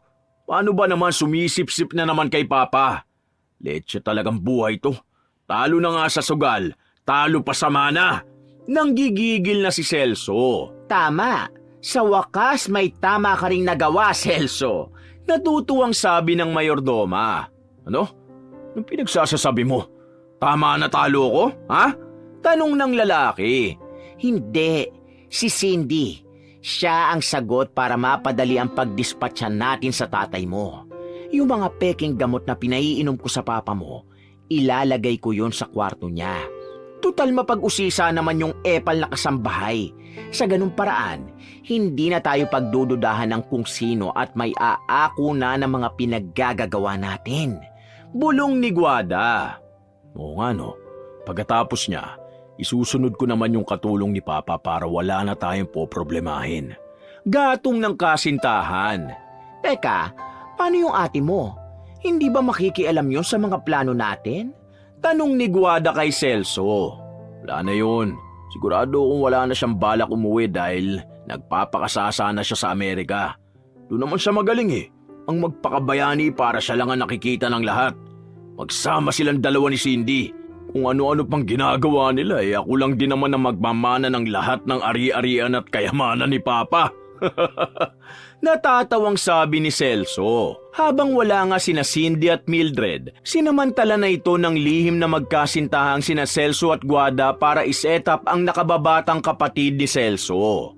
Habang abala ang lahat ng kasambahay na maglinis sa baba, dahan-dahang pumuslit si Guada papuntang kwarto ni Cindy at inilagay ang isang bote na may lamang mga peking gamot ni Don Inocencio sa ilalim ng unan niya. Ang walang kamalay-malay namang si Cindy, abala rin sa paglilibang kasama ni Mildred at ng kanyang papa sa pagpasyal sa mall. Cindy, salamat sa pagsama sa amin dito ha. Tingin ko natuwa si Don Inocencio dahil nakakita siya ng mga tao. Malaking tulong to para sa kalagayan niya. Alam mo ba sa inyong magkakapatid, kayong dalawa lang ni Ma'am Marcela ang nakikitaan ko ng mabuting puso. Sambit ni Mildred. Ano ka ba, Mildred? Wala yun. Mahal na mahal ko lang talaga si Papa dahil utang ko ang buhay ko sa kanya. Kung tutuusin, hindi ko naman mararanasan ng lahat ng to kundi dahil sa kanya eh. Kaya binabalik ko lang lahat ng kabutihan niya sa akin. Alam mo ba si Ate Marcela, parang nanay ko na rin siya. Kahit malayong agwat namin, siya ang karamay ko sa lahat. Bago siya naatasan ni Papa na asikasuhin yung mga naiwang business sa ibang bansa mula nung nagkasakit. Kaya nung umalis siya at pumalit si Kuya Celso, parang nawala ang sigla sa mansyon. Tapos dagdag pa yung negative energy ni Ate Guada. Kaya yun, mula nun parang kasambahay na lang din ang turing sa akin ng lahat. Mahal ko si Kuya pero minsan napapaisip ako kung gusto niya ba talaga ako sa mansyon o napipilitan lang siya dahil kay Ate at Papa. Malungkot na saad ni Cindy habang pinipigilan ng luha na tumulo mula sa kanyang mga mata. Alam mo, naiintindihan kita. Ako nga wala na si Mama Gemma eh. At ngayon ko lang din naranasan ng mapunta sa isang bahay na malaki nga. Mamahalin nga ang mga gamit, pero punong-puno naman ng lungkot. Doon ko napagtanto na kaya kong manirahan kahit sa maliit na bahay lang. Dahil hindi naman pera ang magdidikta ng kasiyahan natin sa buhay eh. Minsan, kailangan lang maging kontento para maramdaman mo na totoong masaya ka. Sa ngayon, isipin mo na lang na balang araw, magiging maayos din ang lahat. Mas mahalaga naman na bumuti ang pakiramdam ni Don Inocencio kesa sa away niyo magkapatid, di ba? maswerte ka nga dahil may ate at kuya ka. Kayo-kayo lang din naman ang magdadamayan. Nung nawala kasi si mama, mag-isa ko lang hinarapan lahat. Payo ni Mildred. Marcela, Cindy, hali kayo! Kakain tayo sa paborito niyong restaurant! Ililibre kayo ni Daddy! Sigaw ni Don Inocencio sa dalawa. Nagtawanan na lamang ang dalawa saka sumunod sa matanda para kumain. Matapos kumain, hindi nagtagal ay umalis na rin sila dahil kapag inabutan pa ng dilim sa labas, paniguradong masasakit na salita na naman ang matatanggap mula kay Celso, pati na rin sa mayordomang si Guada. Habang nasa biyahe, kita sa bilyonaryong matanda na masaya siya dahil kahit natutulog lang siya sa kanyang sasakyan, hindi mawala-wala ang ngiti sa kanyang mga labi. Pagka-uwi sa mansyon, buong akala nila'y payapa silang makakapagpahinga. Ngunit hindi pa nakakapasok sa pinto ay nakaabang na agad si Manang Guada na kung umastay akala mo may-ari ng bahay. Manang, ano pong ginagawa niyo sa labas? Makulimlim na po. Nagtatakang tanong ni Mildred. Haba, naalala mo ba yung mga panahong nagtataka ka kung bakit imbis na maging mabuti ang kalagayan ni Don, mas lumala pa? Sisihin mo yung katabi mo! Sigaw ni Guada sabay turo kay Cindy na walang kaalam-alam sa nangyayari. Ano? Teka Manang Guada, ano bang sinasabi nyo? Nagtatakang tanong ni Cindy. Itong mga replikang gamot na nakita ko sa ilalim ng unan mo, kaparehong-kapareho na mga gamot na pinaiinom kay Don Inocencio. Hindi ka na nahiya? Ganyan ba ang tinuro sa'yo, ha? Dahil ang maagang nagkasakit ang papa mo, ganyan ang igaganti mo sa kanya? Huwag ka nang magsinungaling dahil huling-huli ka na! Pamimintang ng kontrabidang mayordoma. Ikaw, Cindy, sisip-sip ka lang din kay Papa, hindi mo pagalingan. Alam mo bang dahil sa ginawa mo ay nilagay mo sa panganib ang buhay niya? Lumayas ka rito! Sumama ka sa hampas lupa mong boyfriend. Tutal siya rin naman ang dahilan kung bakit ginagawa mo to kay Papa. Sakim ka na nga sa mana, gusto mo pang patayin ang tatay natin? Lumayas ka!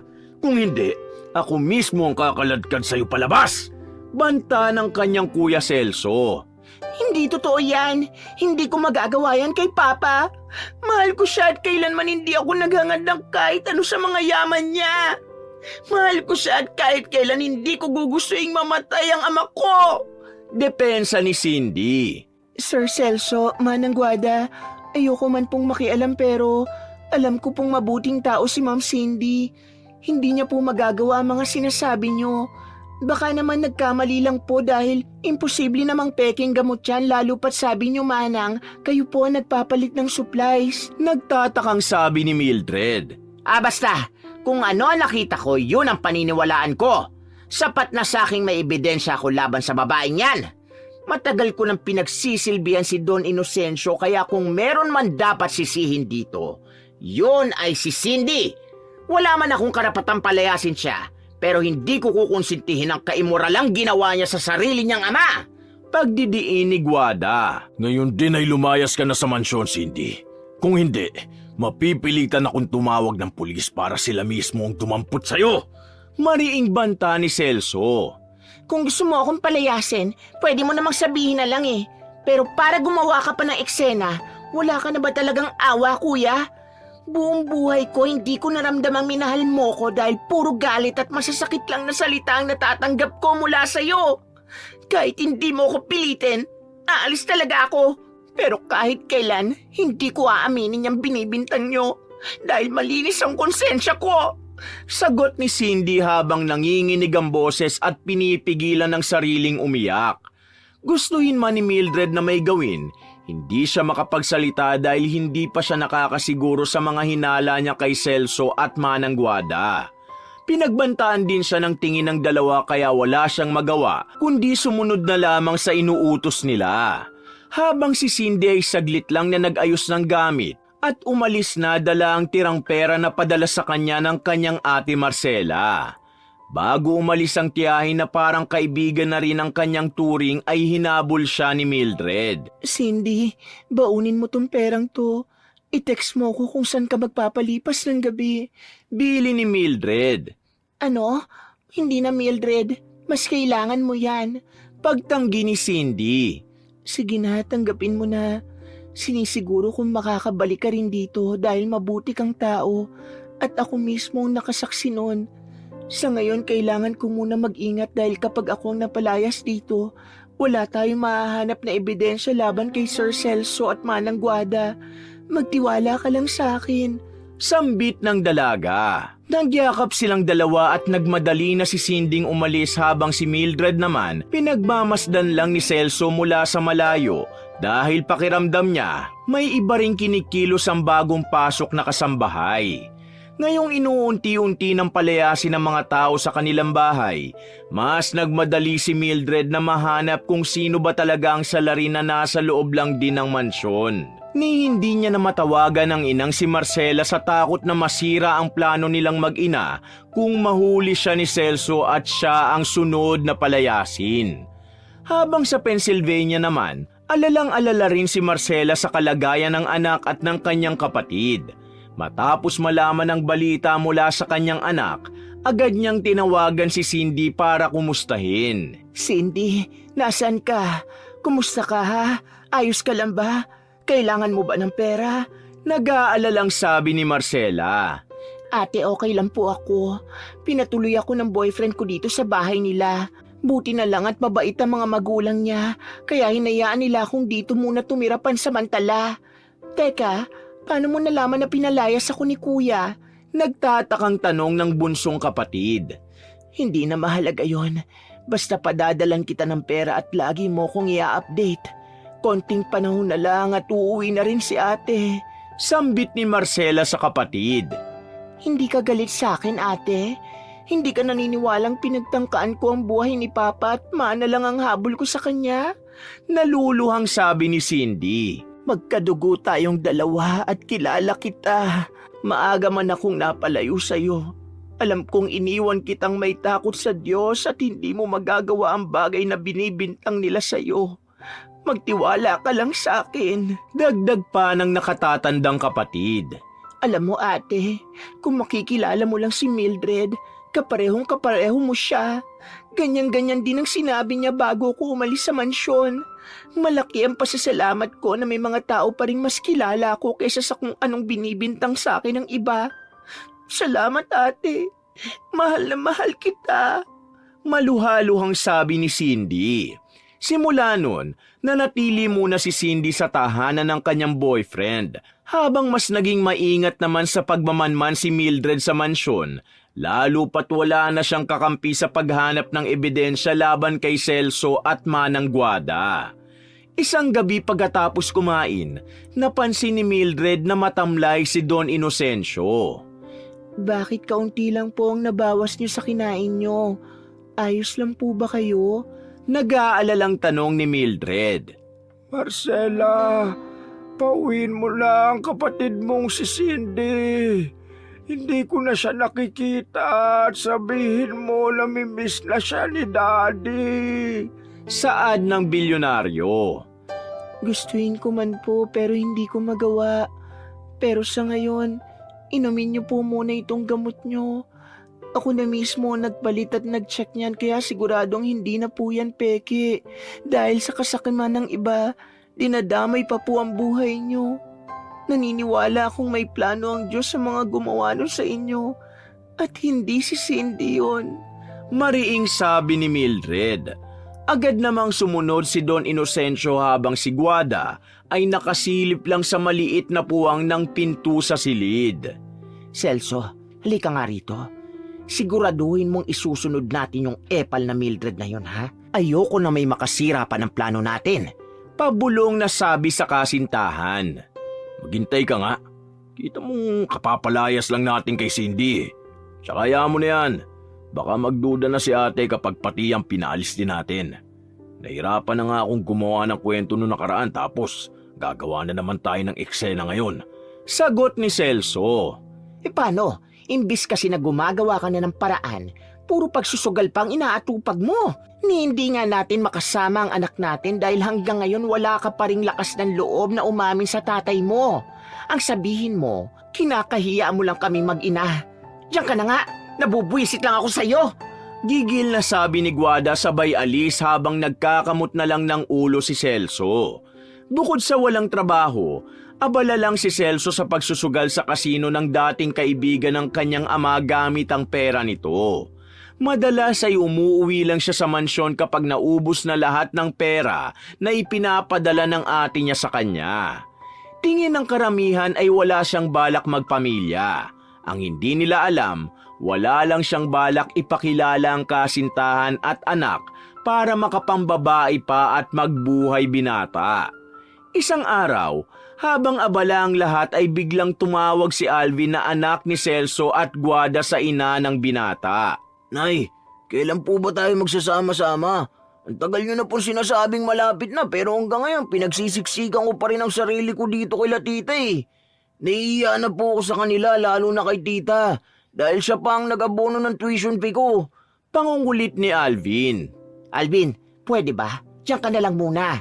Hirap na nga kami ng tatay mong itago ang relasyon namin eh. Tapos dadagdag ka pa sa iisipin ko? Kapag nagtanong ang tita mo, sabihin mo hindi mo ako nakakausap, paliwanag? Wala pa akong pera sa ngayon. Sagot ni Guada. Bakit kasi laging ikaw na lang ang nagbabayad ng mga kailangan ko? Di ba kasama mo naman si Papa dyan? Mayaman naman siya at ang lolo ko ah. Bakit hindi ka mangingi sa kanya? Sawan-sawa na ako na kinakailangan ko pang magpanggap na inspektor tuwing gabi para lang makita at makasama kayo. Tapos iaabot niya lang ang pera at ipagtatabuyan niya na ako. Hanggang kailan niyo ba ako itatago? Tanong ng binata. Maghintay ka lang. Naghihintay lang din kami ng tamang tiyempo ng papa mo para makuha niya na lahat ng yaman na meron siya. Pagkatapos nun, gaganda na ang buhay natin at hindi na tayo aasa dyan sa tiyahin mo. Sambit ni Guada sa kanyang anak. Hindi man alam ni Alvin kung ano ang gagawin ng kanyang mga magulang, isa lang ang nasisiguro niya. Yun ay kahit kailan hindi siya inisip ng mga ito dahil bata pa lamang, nakikitira na siya sa bahay ng kanyang tito at tita. Habang nakikisabay sa hapagkainan at pinapanood ang masayang pamilya nila, sa loob-loob niya'y nangungulila rin siya sa kanyang mga magulang na pinili siyang itago mula sa nakararami. Mahal niya man ang kanyang ama't ina, hindi niya maiwasang masaktan sa tuwing wala sila sa tabi niya para panoorin siyang lumaki. Sa kabilang banda, limitado man ang galaw ni Mildred ay unti-unti niya namang napagdudugtong ang mga ebidensyang hawak niya. Lingid sa kaalaman ni Guada, narinig ni Mildred lahat ng usapan nila ng tinatago niyang anak kay Celso. Agad siyang bumalik sa ginagawa para hindi mahalata ng mayordoma na may alam siya sa mga plano nito. Si Marcela naman na hanggang ngayon ay nasa ibang bansa pa rin at hindi makauwi ng Pilipinas ay hindi maiwasang maapektuhan ng mga kaganapan sa kanyang pamilya. Diyos ko, tulungan niyo po ako. Nung minsan lang ay nalaman kong may nagnakaw sa mansyon. Ngayon naman ay may nagbabalak sa buhay ni Papa. Sana po ay protektahan niyo ang pamilya ko mula sa taong may masamang intensyon sa amin. Sana rin ay makahanap na ako ng oras para makauwi na at makita ng personal ang anak kong matagal na walay sa akin. Dasal ni Marcela sa isang parish cathedral. Ilang araw ang lumipas at dumating na nga ang araw ng day off ni Mildred.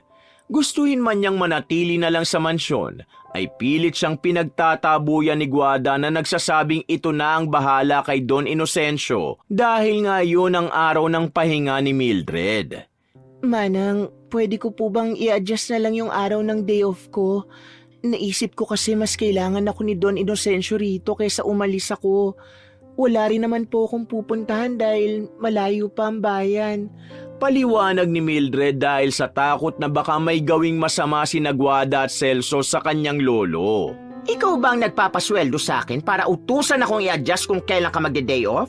Sinabi na nga ako ng bahala kay Don Inocencio, di ba? Bakit di ka ba makaintindi? Gusto mo tawagin ko pa si Celso para siya mismo magpaalis sa'yo at hindi ka na makabalik dito sa mansyon, ha? Galit na sabi ni Manang Guada. Wala nang nagawa pa si Mildred at sinunod na lamang ang utos ng mayordoma. At ginamit niya na lang ang pagkakataon para magtungo sa pulis para isumbong na ang mga nalalaman niya. Dahil malapit lang ang police station sa may bayan ay agad na nakarating si Mildred doon para magsumbong. Sir, tulungan niyo po ako. May gusto po kasing pumatay sa amo ko. Nandun po sa mansyon ni Don Inocencio. Paghingi ng tulong ng dalaga. Ano? Teka miss, kumalma ka. Ano ba pinagsasasabi mo? Pag-awat ng isang pulis. Sir, yung mayordoma po kasi dun sa mansyon, gusto nilang nakawin yung ari-arian ng amo ko. Mahabang kwento po pero narinig ko na may balak silang masama sa kanya. Parang awa niyo na po, tulungan niyo ako. Kwento ng dalaga. Narinig? Tingin mo ba magagamit mo ebidensya yung narinig mo para magsampa ng kaso? Baka naman iba yung pinag-uusapan at namali lang ang dinig mo. Tatawanan ka lang nandyan sa mga sinasabi mo. Natatawang sabi ng pulis. Pero sir, nagsasabi po ako ng totoo. Kapag hindi tayo kumilos agad, baka wala na tayong abutan doon at patayin nila ang amo ko. Pakiusap ni Mildred. Miss, naiintindihan ko kung saan ka nang gagaling. Pero sana alam mo rin na kailangan namin ng sapat na ebidensya para ma-approve ang warrant at makasuhan ng taong sinasabi mo. Paliwanag ng pulis. Habang nasa police station at nakikiusap si Mildred, wala siyang kamalay-malay na ang kanyang inang si Marcela ay kasalukuyang nasa eroplano na pauwi sa Pilipinas at balak nitong sorpresahin sila. Excited na talaga akong makita ka, anak. Salamat dahil pumayag ang katrabaho kong siya munang bahalang mag-asikaso ng negosyo habang wala ako. Malaking tulong talagang may mga taong mapagkakatiwalaan natin na walang masamang intensyon. Bulong niya sa sarili. Sa mansyon naman, pinagpaplanuhan ng mabuti ng magkasintahang Celso at Guada kung paano mapipilit si Don Inocencio. Paano ba natin mapapapirma si Papa? Puro smiley face lang ang ginuguhit niya rito. Sayang lang ang inkakaprint ng dokumento eh. Gayahin mo na lang kasi. Utos ni Celso. Anong gayahin? Hindi ko nga alam kung anong pirma niyang matandang yan. Ikaw nga dapat ang may alam dyan dahil tatay mo siya. Paano ba bagal-bagal ka kasi kaya ayan? Hanggang ngayon hindi mo pa rin malipat sa'yo ang mga ari-arian niya. Puro pagsusugal ang inaatupag mo samantalang hirap na akong mag-isip kung anong susunod na plano. Mauubos na lahat ng baka sa farm at yung mga gamit niyang mamahalin kakabenta natin. Pero inuubos mo lang lahat. Kaya yung anak mo wala nang mukhang maiharap sa kapatid ko tuwing maniningil nung para sa tuition niya. Ba't kasi hindi pa matuloy-tuluyan yan tatay mo eh? Ilang beses ko nang pinalaklak ng peking gamot wala pa ring epekto. Sagot ni Guada. Talagang walang epekto. Matanda lang ako pero hindi ako tanga. Ang akala mo ba, Guada, ay talagang sinusumpong ako tuwing nawawala ako sa sarili? Humahanap lang ako ng tamang pagkakataon para mahuli kayong dalawa sa mga masasamang balak nyo sa akin. Yung mga supply ng gamot na akala mo ay pampakalimot. Pinapalitan ko yun ulit ng totoong gamot ang hindi mo alam. At alam ko kung sino ang totoong may malasakit sa akin sa bahay na to. Yun ay si Cindy, Marcela at Mildred lang. Mga walang hiya kayo. Lalo ka na, Celso. Minahal kita tapos yan lang ay gaganti mo sa akin. Buong buhay ko wala kang ibang binigay kundi puro sakit lang ng ulo.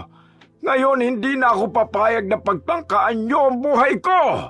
Revelasyon ni Don Inocencio sabay pinukpok ni Guada ng bote ang ulo nito. Guada, anong ginawa mo? Kinakabahang tanong ni Celso. Ano pa? Di pinatahimik ko na yung tatay mo? Huwag ka mag-alala at di naman yan mamamatay. Matagal lang siyang makakatulog at pwede nating sabihing nauntog lang siya. Walang awang sabi ng mayordoma. Lingid sa kaalaman ng magkasintahan, nakasilip ang anak nilang si Alvin sa pinto at nakita lahat ng pinaggagawa nila. Pinapasok kasi siya ng isa sa mga kasambahay sa kadahilan ng lagi naman siyang nakikita nitong kausap ang dalawa mula sa gate. Ma, Pa, hindi ko alam na ganyan pala ang ginagawa niyo para lang sa pera. Mas gugustuhin ko pang hindi na lang makapag-aral kaysa malamang nananakit kayo ng iba para lang matustusan ang mga pangangailangan ko. Bulong ng anak na lalaki sabay alis. Hindi na nga nagpakita pa si Alvin dahil hindi niya kayang masikmura ang mga kawalang hiyaan ng kanyang mga magulang. Ayaw niya ring madamay sa pinaggagawa nila dahil taliwa sa mga paniniwala niya kumpara sa kanilang dalawa. Dahil hindi pa pwedeng kumilos sa mga pulis, minabuti muna ni Mildred na bumalik sa mansyon para kay Don Inocencio. Ate, baka pwede namang papasukin niyo na ako dahil kailangan lang talaga ako ni Don Inocencio. Pakiusap ng dalaga sa isa sa mga kasambahay. Pasensya ka na, Mildred. Mahigpit na bilin ni Sir Celso na huwag ka raw patuloyin sakaling bumalik ka. Ano bang nangyayari? Ano bang ginawa mo? Nagtatakang tanong ng kasambahay. Ate, silang may problema. Silang dalawa ni Manang Guada. May balak silang masama kay Don Inocencio. Kaya kapag hindi mo ko pinapasok baka kung anong gawin nila sa kanya. Pagmamakaawa ni Mildred. Gustuhin mang tumulong ng kasambahay, hindi niya magawa dahil ayaw niyang malintikan sa mapang-abusong amo at sa mapagmataas na mayordoma. Samantala, hindi pa rin nakakapasok si Mildred sa mansyon. Unti-unti na siyang nawawala ng pag-asa nang biglang may lalaking tumawag sa kanya mula sa gilid. Ate, kailangan mo magmadali dahil narinig kong sinaktan ni Mama at Papa yung lolo sa loob. Pasensya ka na at hindi ko siya natulungan dahil natakot akong makita nila ako eh. Sumbong ni Alvin kay Mildred. Ikaw ba yung Alvin na sinasabi nila? Tanong ni Mildred. Oo, ako nga. Pumunta ako rito dahil bibisitahin ko sana sila. Matagal na kasi kaming hindi nagkikita eh. Pinapasok ako nung isang kasambahay dahil lagi naman daw niya akong nakikitang kausap sila. Pag akyat ko sa taas, wala nang malay yung lolo at nakita kong may hawak na bote si Mama. Natatarantang saad ng bata. Ano? Kung ganon, kailangan na talaga nating makapasok sa loob. Sigaw ni Mildred. Sa dami nga ng nangyayari, hindi na alam ni Mildred kung maliligtas niya pa ang kanyang lolo mula sa mapanakit na tiyuhin at mayordoma ng mansyon. Habang si Cindy naman na namamalagi sa tahanan ng kanyang boyfriend ay nagulat sa bisitang napadpad doon. Ate Marcela, umuwi ka na? Nagagalak na sambit ng bunsong kapatid. Oo, Cindy. Ako nga. Nagulat ka ba? Natatawang sabi ni Marcela. Ate, alam mo bang sobrang miss na miss kita? Ilang araw kitang iniisip at ilang araw din ako nagdadasal na sana makauwi ka na rito sa Pilipinas. Kung alam mo lang, gustong-gusto ko nang bumalik sa mansyon. Pero dahil sa naging bintang ni Kuya Celso, hindi ko man lang makita si Papa dahil sa mga akusasyon nila sa akin ni Manang Guada. Sobra na sila! Sumbong ni Cindy sa kanyang ate Marcela. Huwag ka nang mag-alala. Iligpit mo na mga gamit mo dahil ngayon din, uuwi na tayo sa mansyon. At meron din akong sorpresa para sa'yo. Sambit ni Marcela. Hindi na nga makapaghintay si Cindy sa sorpresa ng kanyang ate Marcela, kaya dali-dali siyang nag-impake at nagpasalamat sa pamilya ng boyfriend sa pagpapatuloy sa kanya sa kanilang tahanan. Matapos makapagpaalam, agad silang nagtungo sa mansyon para makita at makausap ang kanilang papa. Dahil malapit lang naman doon ang pansamantalang tinitira ni Cindy, mabilis silang nakabalik sa mansyon. Saktong pagkarating doon, nakita nila si Mildred at Alvin na nakaupo sa tapat ng gate. Dahil ngayon pa lamang nagkita, emosyonal si Mildred ng unang beses na masilayan ang kanyang ina sa personal. Ma, nandito ka na? Maluhaluhang sambit ng dalaga. Oo, anak ko. Nandito na si Mama. Sagot ni Marcela sabay yakap sa kanyang anak. Teka, hindi ko maintindihan. Anong ibig sabihin nito, ate? Nababaliw na ba ako? Nalilitong tanong ni Cindy. Hindi ka nababaliw, Cindy. Totoong anak ko si Mildred. At inutusan ko siyang magpanggap na kasambahay sa mansyon para mahuli natin kung sino ang punot dulo ng lahat ng ito. Paliwanag ng kanyang ate Marcela. Hindi makapaniwala si Cindy sa nalaman. Ngunit bukod doon ay may iba pa silang dapat isipin. Ayoko man pong putulin ang kasiyahan nyo. Tingin ko kailangan na natin pumasok sa loob dahil nasa alanganin ang buhay ni Don Inocencio. Saad ni Alvin. Teka, ikaw, sino ka naman? Tanong ni Cindy sa lalaki. Ako po si Alvin. Anak po ako ni Celso at Guada. Pagpapakilala ng binata. Maging si Marcela ay hindi makapaniwalang ang kapatid niyang si Celso at ang mayordoma nila sa mansyon ay may anak at binata na. Bago magkwentuhan ay nagmadali muna silang pumasok sa loob at sa wakas ay pumayag ang kasambahay nang makita niya si Marcela sa labas ng gate. Pagpasok nilang apat, tumakbo sila patungong kwarto ni Don Inocencio at naabutan si Celso at Guada na may pinaghahanap na mga papeles doon. Anong ginagawa niyong dalawa? Nanlaki ang mga mata ng lihim na magkasintahan na sina Celso at Guada nang makita si Marcela. Ate, bakit ka nandito? Akala ko ba marami ka pang inaasikaso sa Pennsylvania? At bakit kasama mo si... Nagtatakang tanong ni Celso. Nagulat ka ba, Celso? Mas nagulat ako sa mga nabalitaan ko. Hindi mo naman sinabi sa aking may anak pala kayo ng mayordoma natin. Saad ni Marcela sabay tingin ng masama kay Guada. Alvin, anong ginagawa mo rito? At paano nila lalaman ng tungkol sa sikreto natin, ha? Sigaw ng ina na dapat ay hihilahin ng kanyang anak nang bigla siyang pigilan ni Marcela. Ayoko na magtago, ma. Pagod na akong tinatago niyo ako ni Papa sa mundo. Buong buhay ko lagi lang ako nagtitiis makita at makisiksik sa pamilya ng iba. Samantalang may pamilya naman ako. Pero hindi ko nga lang sila makasama. Umiiyak na sabi ng binata. Anong ginawa niyo kay Papa, ha? Tanong ni Marcela. Anong ginawa? Wala kaming ginagawa diyan sa tatay mo. Nandito ako dahil binabantayan ko siya tapos bigla na lang pumasok yang si Celso. Palusot ni Manang Guada. Hindi totoo yan. Sigaw ni Alvin. Hoy Alvin, huwag ka makialam dito ha. Kung ayaw mo malintikan sa akin, umalis ka na at bumalik ka sa bahay ng tita mo. Huwag mong painitin ang ulo ng mama mo. Banta ng kanyang ina. Tama na, ma. Huwag na kayong magsinungaling ni Papa dahil narinig ko lahat ng pinag-uusapan niyo kanina. Kayong dalawa nagnanakaw dito at balak niyo rin patayin ang matanda. At nakita kong pinipilit niyo siyang pirmahan ng mga dokumento para malipat ang pangalan kay Papa dahil gusto niyo mapasa atin ang lahat ng yaman niya. Bata man ako pero alam ko kung anong tama sa mali. Hindi niyo po dapat ginagawa ang bagay na yan para lang sa pera. Dahil malaking karma ang aabutin niyo. Umamin na lang kayo at magbagong buhay. Payo ng anak. Mga walang hiya kayo. Hindi ko kailanman iniisip na magagawa mo to kay Papa Celso. Halos magkandara pa ako kakakayod para lang hindi malugi ang mga negosyo natin. Tapos ito lang ang gagawin mo. Galit na sabi ni Marcela. Ate, bakit akong sinisisi mo? Kung meron man dapat sisihin dito, yang si Cindy at Mildred na yan, sagabal sila sa plano natin.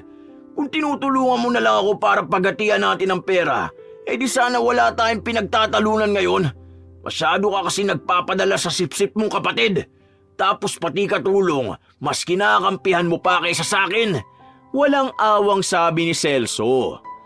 Talagang mas maniniwala ako sa kanila dahil si Cindy hindi nilulustay ang mga perang pinadadala ko para sa gamot ni Papa.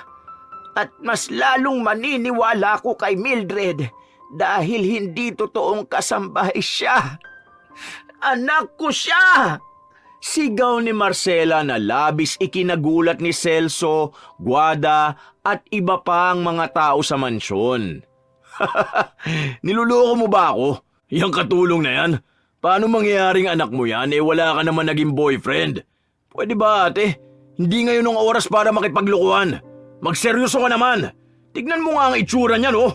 Natatawang sabi ni Celso. Itinago ko ang pagbubuntis ko kay Papa noon sa takot na baka palayasin niya ako. Nabuntis ako ng dating driver natin at alam kong mali ko yun dahil nagpauto ako sa isang taong kagaya niya. Yun ang pinakamalaking pinagsisisihan ko sa buhay ko noon dahil pinaampun ko si Mildred sa iba. Hindi ko nahahayaang may isa sa mga mahal ko sa buhay ang mawala dahil sa kapabayaan ko. Kaya hindi magtatagumpay ang binabalak nyo. Nang gagalaiting sabi ni Marcela. Wala naman pala tayong pinagkaiba. Kung makapagsalita ka, akala mo hindi ka rin naging walang kwentang magulang. At least ako, Hindi ko pinampun ang anak ko. Sumbat ng lalaking kapatid. Hindi nyo nga ako pinampon, pero parang gano'n na rin ang ginawa nyo. Dahil lumaki akong sinatita lang ang nag-alaga sa akin. Kahit kailan wala akong matandaan na lumabas o pumasyal tayong tatlo nila mama. At hindi nyo rin ako kinukumusta pagdating sa pag-aaral. Nagpapadala lang kayo ng pera pero wala kayo sa tabi ko ng mga panahong kailangan kong pagmamahal at alagaan nyo. Naiiyak na sabi ni Alvin. Wala akong pakialam. Kahit anong sabihin yung lahat. Sa akin mapupunta ang lahat ng yaman ni Papa. Dahil pumirma na siya sa dokumentong magpapatunay na ipinapasa niya na sa akin lahat ng yaman at ari-arian niya. Natatawang sabi ni Celso. Yun ay kung makukuha mo yan! Kontra ni Don Inocencio. Papa, kumusta po kayo? Anong ginawa nilang masama sa inyo, ha? Nag-aalalang tanong ni Marcela. Opo nga, Lolo. Alalang-alala po ko sa kalagayan nyo. Dagdag ni Mildred. Sabi ko na nga ba, tama talaga ako sa inala kung konektado kayong dalawa ng anak kong si Marcela. Pareho kayong may malasakit sa kapwa at may takot sa Diyos. Natutuwang sabi ni Don Inocencio habang pinagmamasdan ng mukha ng kanyang anak at apo. Agad na tumawag ng ambulansya si Cindy para dalhin ang kanilang papa sa pinakamalapit na ospital dahil nangihina ito gawa ng pinalo siya ni Guada sa kanyang ulo gamit ang bote. Susubukan sanang tumakas ni Celso at Guada nang biglang dumating ang mga pulis na tinawagan ni Don Inocencio dahil alam niyang mangyayari ang lahat ng ito. Hindi ba sinabi ko naman sa iyo, Guada? Isusumbong kita sa kaibigan kong general kaya maghanda ka na. Ito na ang tatapos sa lahat ng kasamaan at kasakiman ninyo. Hindi nyo lang alam pero ni-record ko lahat ng pinagsasasabi nyo kanina. Ngayon wala na talaga kayong kawala sa batas. Sigaw ni Don Inocencio. Papa, alam mo namang hindi ko magagawa sa iyo yun, hindi ba? Kinailangan ko lang ng pera pero hindi kita kayang patayin kahit kailan. Paliwanag ni Celso habang pinopusasa na ng mga pulis ang magkabilang kamay nila ni Guada. Mabigat man sa loob ni Alvin, pumayag na lamang siya dahil alam niyang ito ang makakabuti para matuto ang kanyang mga magulang mula sa mga kasalanan nito. Pagkaalis ng mga pulis, nakarating na rin ang ambulansya kaya mabilis nilang nadala si Don Inocencio sa ospital. Mabuti na lang ay hindi ganun kalala ang tama sa kanyang ulo at nabigyan siya ng agarang gamutan. Makalipas ang 3 araw, masayang-masaya si Sinding na kasama niya ng muli ang kanyang papa at hindi ito napuruhan sa ginawa ni Guada. Alam mo ate, malaki talaga ang utang na loob ko kay Papa. Dahil sa kanya, nabigyan ako ng pagkakataong magkaroon ng magandang buhay. Makapag-aral, makakain ng masarap, at makaranas ng tunay na pamilya. Hindi niyo man ako tunay na kapatid. Hindi niyo ako trinatong iba sa inyo. Sambit ni Cindy sa kapatid habang nakatitig kay Don Inocencio na natutulog sa hospital bed. Totoo ba yung sinasabi mo? Hindi makapaniwala si Marcela. Pasensya ka na ate at ngayon lang ako nagkaroon ng lakas na loob na sabihin to. Pero tama ang narinig mo. Hindi ako tunay na anak ni Papa. Anak ako na hardinero niya noon na nalulong sa bisyo. Bata pa lang ako, pinaliwanag na ni Papa sa akin ang tungkol sa mga bagay na to dahil ayaw niyang itago sa akin ang buong pagkatao ko. Balak daw akong ibenta ng totoong tatay ko noon. Kaya imbis na gawin niya yon ay inampun na tinalagaan na lang ako ni Papa na parang tunay niyang anak. Malaki ang pasasalamat ko na siya ang nagpalaki sa akin dahil pinrotektahan niya ako. Paliwanag ni Cindy. Hindi man tayo magkadugo. Kapatid kita dito sa puso ko. Mabuti kang tao.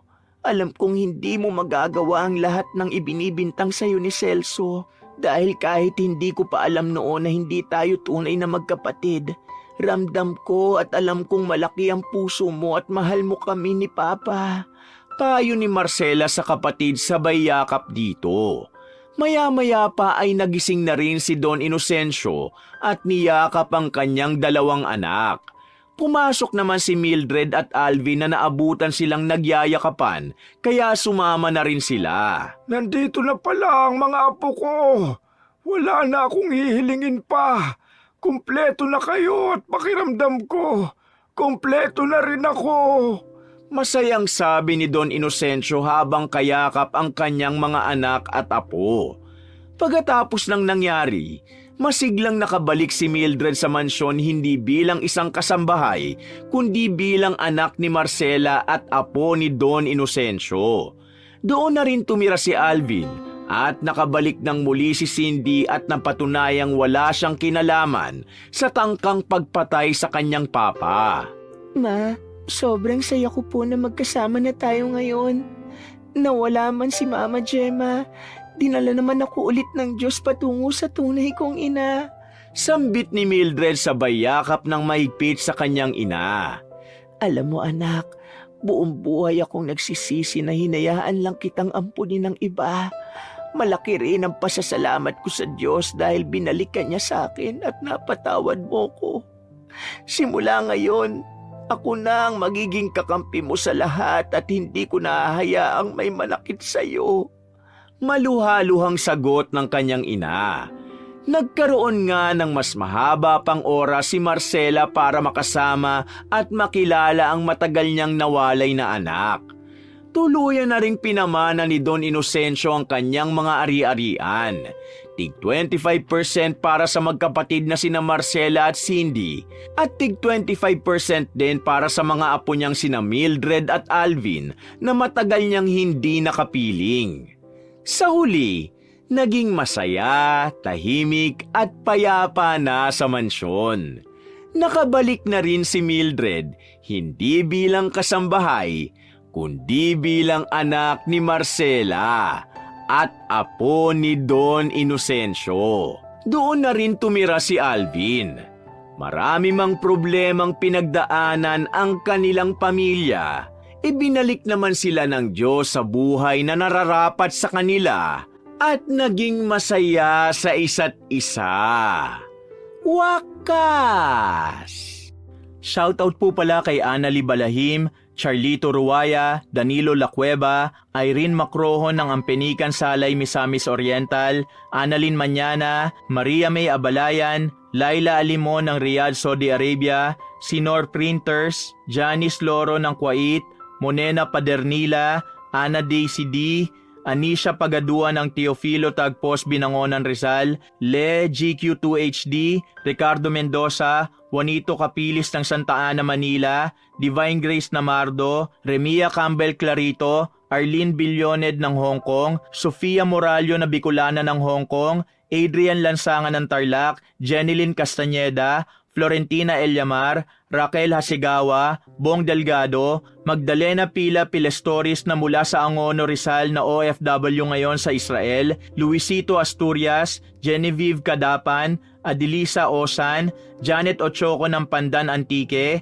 Eufrosina Di Pasupil, Jane 1506 at sa mga co-teachers niya sa Marabut National High School, Daisy Ranas ng Binyan Laguna, Gilma Antoli ng Hong Kong, Janice Mondehar ng Samar, Pamela Consul ng UAE, Renante Saraga, Mark Dave Ulpindo, Bella Balondo ng Haring Kanaman Camarines Sur at kay Marites Brandes Iguia, Rowena Elizalde, Milagros Cervantes, Florecita Tamba, Armilia Salazar, Arlene Mama, Armando Esguera, Jocelyn Morilla ng Mindoro, Elena Sapurco ng Daet Camarines Norte, Sasi Tenedoro, Angela Galang ng Legazpi City, Teresa Balino, Lali Oliveros ng Balintawak, Quezon City, Jennifer Sacris, Gened Best 5790 ng UK, Jay Ponayo, Julie 7031, Abarintos Mendoza ng Rome, Carmelita Alulod ng Lumban, Laguna, Riz Alvarez at Roda Alvarez ng Pandan, East West Road, Valderrama, Antique, Lorena Morate ng Legazpi, Daraga, Albay, Joel Rosillo ng Tayog, Pangasinan, Monet de Leon Rosillo ng Tayog, Pangasinan, Perly Gonzaga, Lourdes Abe, Jean Curly, Nora Calabe, Dario Cipriano, Jerwin Panganiban Esplago ng Victoria Rojas, Oriental Mindoro, Catalina Benaventura, Saharachi ng Oman Muscat, Juanita de Peralta ng Canada, Mary Grace Gonzalez, Teresa Reynerchon, Yami Salvador, Yolanda Pachica, Paisar Pirante, Donna Palmares, Heleny Ingram ng Texas, Ven Ises, Betty Legaspi ng Bacolod, Negros Occidental, Glowen Beher ng Vinisitahan, Bakakay Albay, Noemi Garcia Pabuna ng Hong Kong, at Pilar Masa. Maraming salamat po at pagpalain kayo ng puong may kapal.